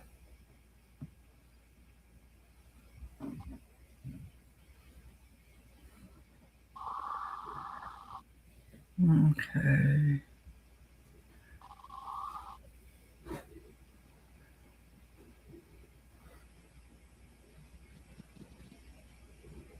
These people are terrible, the stuff that they put up. They really are.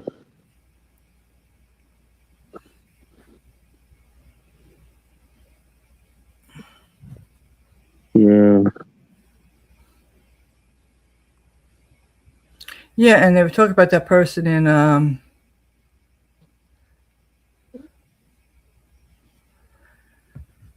Colombia who was taking the pictures. The Israelis that went over there, they weren't doing humanitarian work, but they were just taking pictures. And then New Zealand had posted something. Somebody in my comments had said about New Zealand when they had the earthquake, and Israel, the IDF said the same thing. They were for humanitarian earthquake purposes. And one of the police stations in New Zealand, what they did was they put what do you call that? They were spying a device inside the police station there.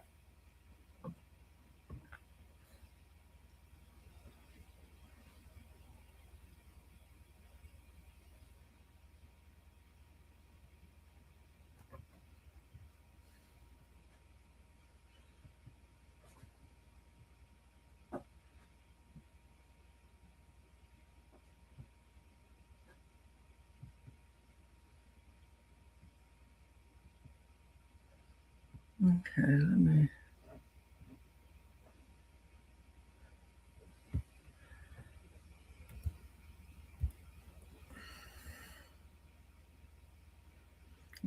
Let me see if Press TV has anything. And then we can call it a night, I guess. It's just going over the region a bit.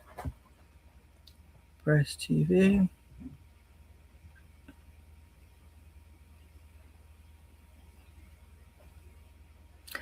This Trump again. Stupidity. U.S. President Trump announced his most crushing economic operation against Iran after failing to achieve military objective. He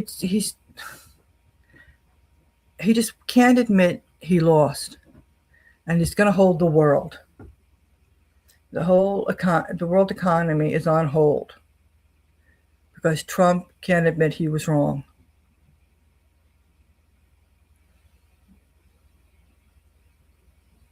Here, the U.S. and Israel are using the UN Security Council to peddle unfounded allegations against Iran. Well, that's what they do. USS Liberty survivor Philip Tournay says sailors aboard the USS Abraham Lincoln are growing frustrated after more than 250 days at sea fighting for the Zionist state of Israel. Yeah. What are they getting for it? Nothing. And there's no reason for them to be there either. Yeah, U.S. goal is to plunder regional resources, Qualabaf tells Iraqi president.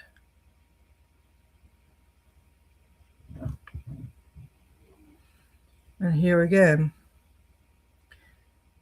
former U.S. Navy petty officer Philip Tournay says Pete Hegseth is the least qualified war secretary in U.S. history and regularly lies about what is happening aboard the U.S. ships and on the ground.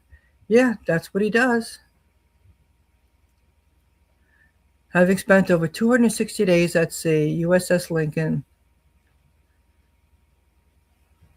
her longest deployment without stop. And a lot of the refueling places or the where they get equipment, food supplies and just different supplies they need, yeah, the bases were blown apart. But Hegseth doesn't want to admit that.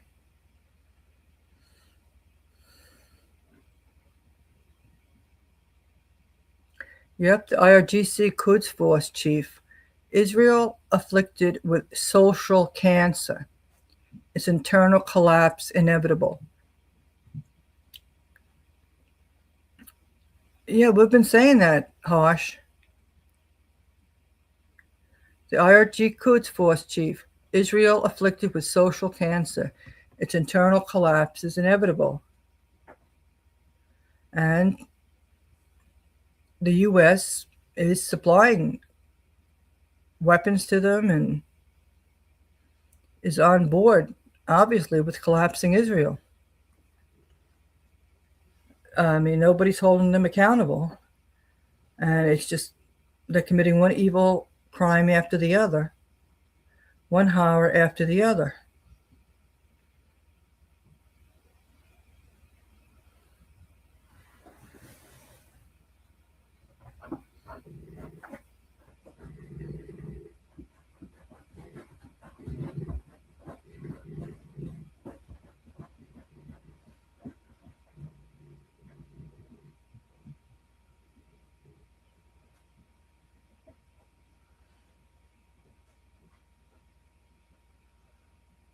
Okay, let me go through Evelina's comments.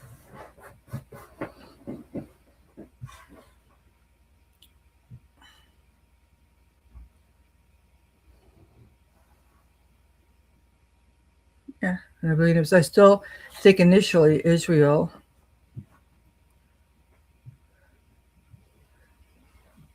wasn't paying attention, and Hamas breached Izzy security line. Then Israel attacked concert goers. And the thing is, beforehand, because we were doing shows, I was doing that with, Joe Firestone at the time, and, Greg would be on, Brandy would be on, and, we were watching, and the women that are Israeli soldiers, the women, who work in, the building that looks over the wall, they talked about activity that was going on, and they were concerned. And they reported it, and the higher-ups over and over again said, don't worry about that, don't worry, don't worry. And then they were told not to be at work, the next morning. The morning hours, nothing was being, never happens, but, some forces were sent over to the West Bank, And they were told, to stand down, that there was no, they didn't go into work that morning in the early morning hours. They didn't go to work. They were told not to go to work. Everything was closed off. And there was videos you saw that there was Hamas in there walking around, nobody's around. And that's not normal in Israel, where there's guards everywhere. Yeah. And why would you tell them not to go to work that day? And why would you move the concert closer to the Gaza border? I mean, that's all suspicious. And the higher-ups knew what was going on.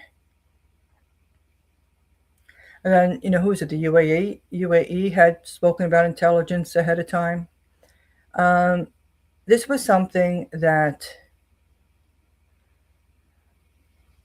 Netanyahu allowed to happen. He wanted this to happen. If he didn't want it to happen, then you would have had forces there, early in the morning like they normally are. You wouldn't have moved the concert closer to the Gaza border. There would have been no way for them to get in. Netanyahu let this happen. And then obviously, as we said, with the Hannibal directive, I mean, all the atrocities that happened, it was done with weapons, Israeli weapons.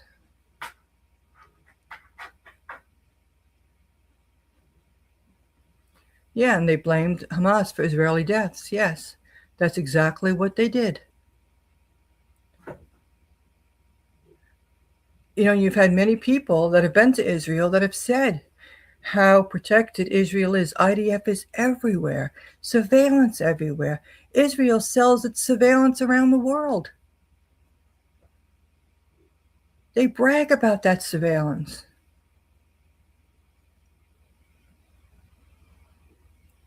So that this was something they wanted to happen.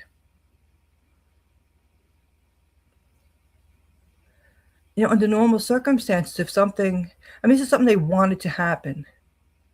And it was never about any hostages or anything. They just wanted the whole territory. The far right in Israel, that's what they've wanted. And it was brought up numerous times in September how he was at the UN with the map. There was no Palestinian territories. It was all Israel. And look at their actions. Look at their actions in the West Bank. And they still had those actions going on in the West Bank. Ben Gvir, Smotrich, and all their groups were there in the West Bank. They were still, committing the crimes they were doing. And beforehand, I remember Hamas saying for them to stop what they were doing. And Hamas was furious about what was going on in the West Bank. And all that's why it's called Al-Aqsa Flood, because of the horror that was going on in Al-Aqsa Mosque. And we still have that stuff going on. Israel is still committing atrocities.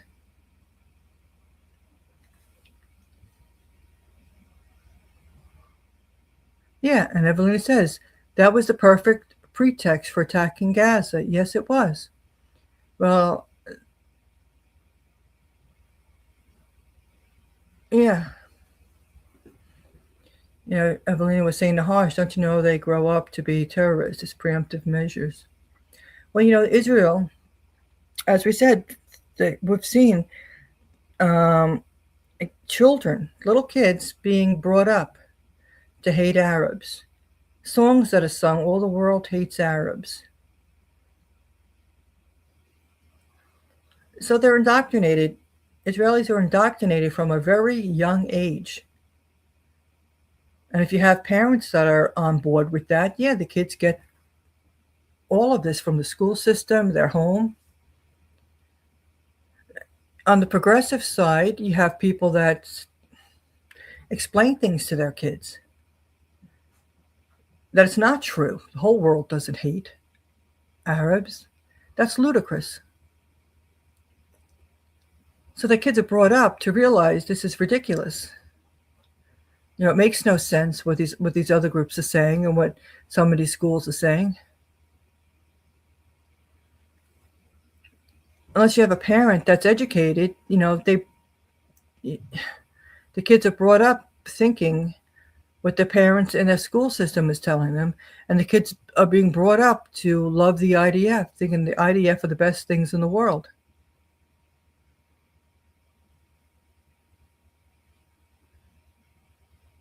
Oh yeah, love those hand gliders. Yeah, it was, and this is the best, Hamas could do.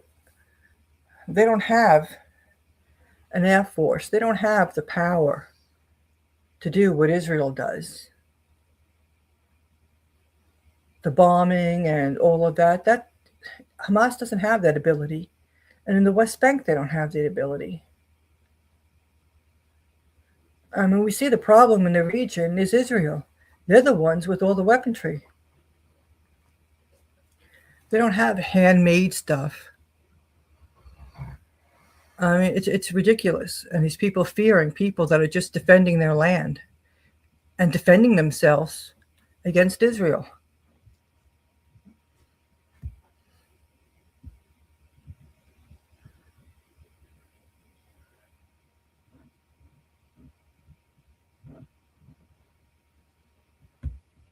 What's this with Trump?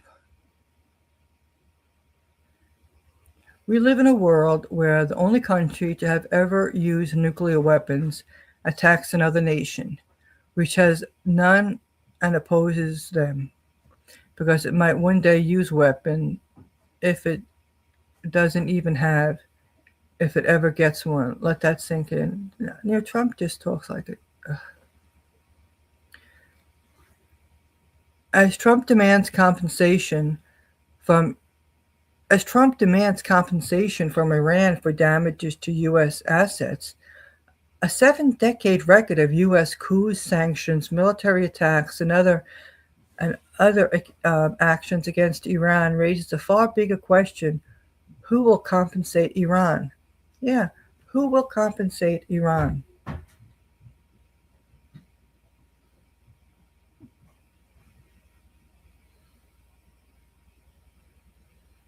And Hezbollah released footage of its operations in the days leading up to the ceasefire, targeting positions of Israeli soldiers and military vehicles in southern Lebanon. But yeah, Lebanon, everybody in Lebanon has to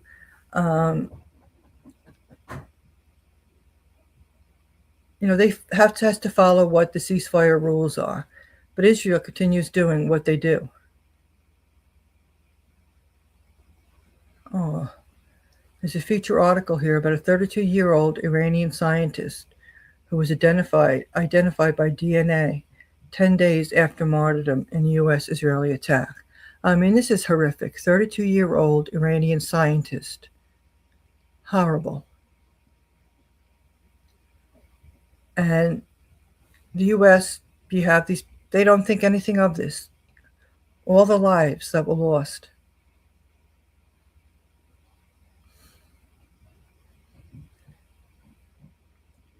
You don't know what to say after a while. It's just so evil.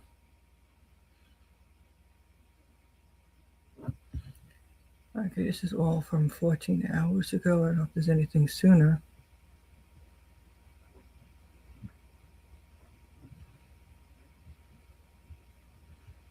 No. It's getting late now, so I think I'm going to call it a night. Yes, thank you, Evelina, for being here.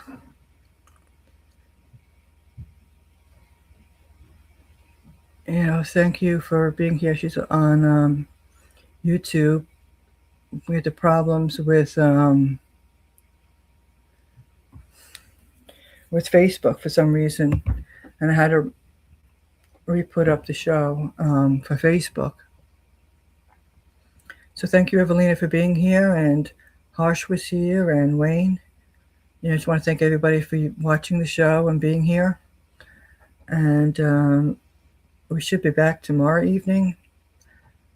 We have to keep talking about this, as painful as it is. It is painful. Because this is what the U.S. doesn't want people to talk. They don't want people to talk about what's happening in Gaza, East Jerusalem, the West Bank. But the horror is going on every day, what people are going through, what the children are going through. And the world is silent. All they do is condemn. Condemning isn't doing anything. Action is needed to stop the atrocities in Gaza, to stop the atrocities in East Jerusalem, and stop the atrocities in the West Bank. Israel is not going to stop until somebody stops them, holds them accountable for their actions. We see what's happening in Syria. Yeah, they want Syria. We've heard Bezalel Smotrich was talking about that, about building settlements up to Damascus. Their plan is for settlements in Syria. They want Jewish settlements in Syria. They want Jewish settlements in Lebanon. This is their greater Israel. They're doing this right in front of our faces, and the world is not doing anything to stop them.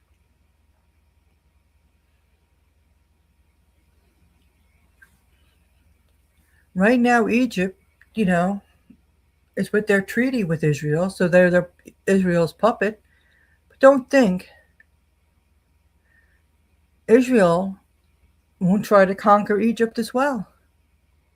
They're definitely planning on Jordan. Getting closer and closer. Jordan hasn't done anything,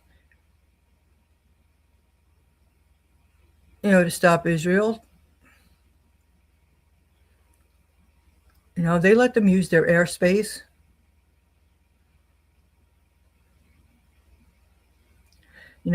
Jordan could have done something to protect the people of Jordan, but they didn't. They're not doing anything for the people of Jordan. Well, they say they get their water supply from Jordan. Well, there's other avenues they should look into, because Israel has a plan to take over Jordan. We look at Bezalel Smotrich. He's moving quick. He looks at his time. This is the time to do it. This is how he sees it. And he's going to try to move this as quick as he can. And you have the world watching, as if these aren't human lives in this region, and people aren't having their homes and land ripped away from them.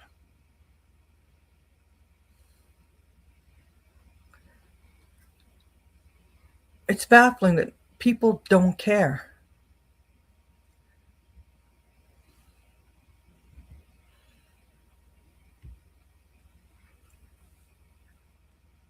They don't care. And we see what's happening around the world. Look at Argentina, the fires that were caused by Israelis. Yeah, because they wanted a certain area. Same thing with Greece. They're going to want areas in Colombia. They're looking around surfing.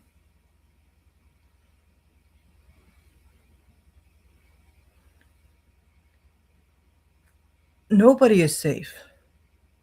The U.S. government, with its fires around the U.S., wanting certain lands, you start the fires. No longer eminent domain, but it used to be eminent domain. Give people money for their property so they can move somewhere else. No, just burn it all down and screw the people. This is the world that we're living in right now. Human life has no value anywhere.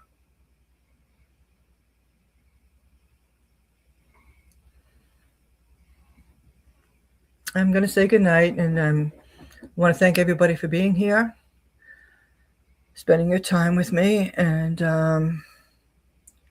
like I said, I will be here Thursday night at 9:30 p.m. Eastern Time. And let's just continue doing what we're doing, because I know so many people, they feel so much pain for what's going on, and they just don't know what they can do. And like I say, sharing information, if that's what you can do, do it. That's so important, to try to educate people. Sharing information on social media and talking to people.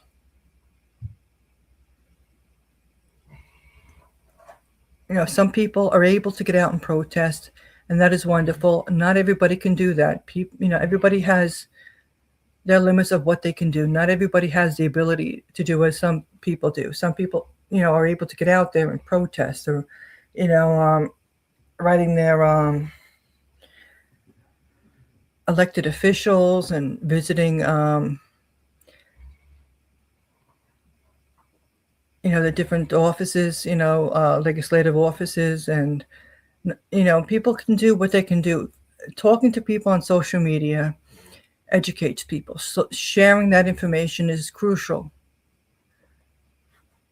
It's so important. So continue doing what you can do. It's so important. Every bit helps. We're all in this together. So again, thank you for being here.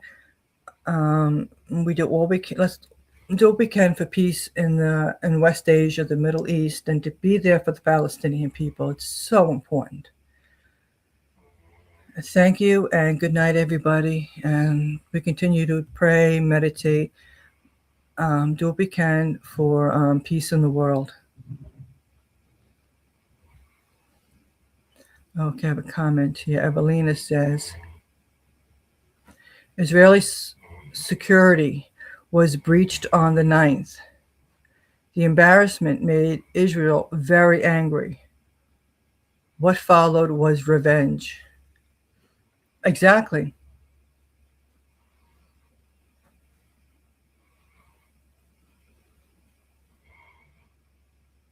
Exactly.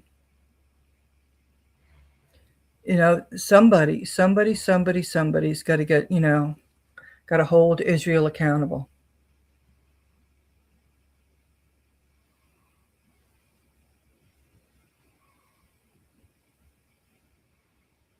Israel has got to be held accountable. I mean, how long are we going to wait? How long is the world going to wait? I mean, look at the atrocities. They didn't have the social media back during Nazi Germany, during World War II. You didn't have the social media that you have now. And you look at all that was done, and now you have the social media to stop what's going on. And the world is not doing a damn thing to stop what's happening. We've all watched the atrocities. And you have governments acting like it's not serious. Oh, we condemn. It is serious. It's painful. It's horrific. And, there needs to be action to stop Israel. So let's just pray for peace and do what we can. Thank you and good night. And Evelina says good night to all. Yes, I'll see you tomorrow, 9:30 p.m. Eastern Time. Good night.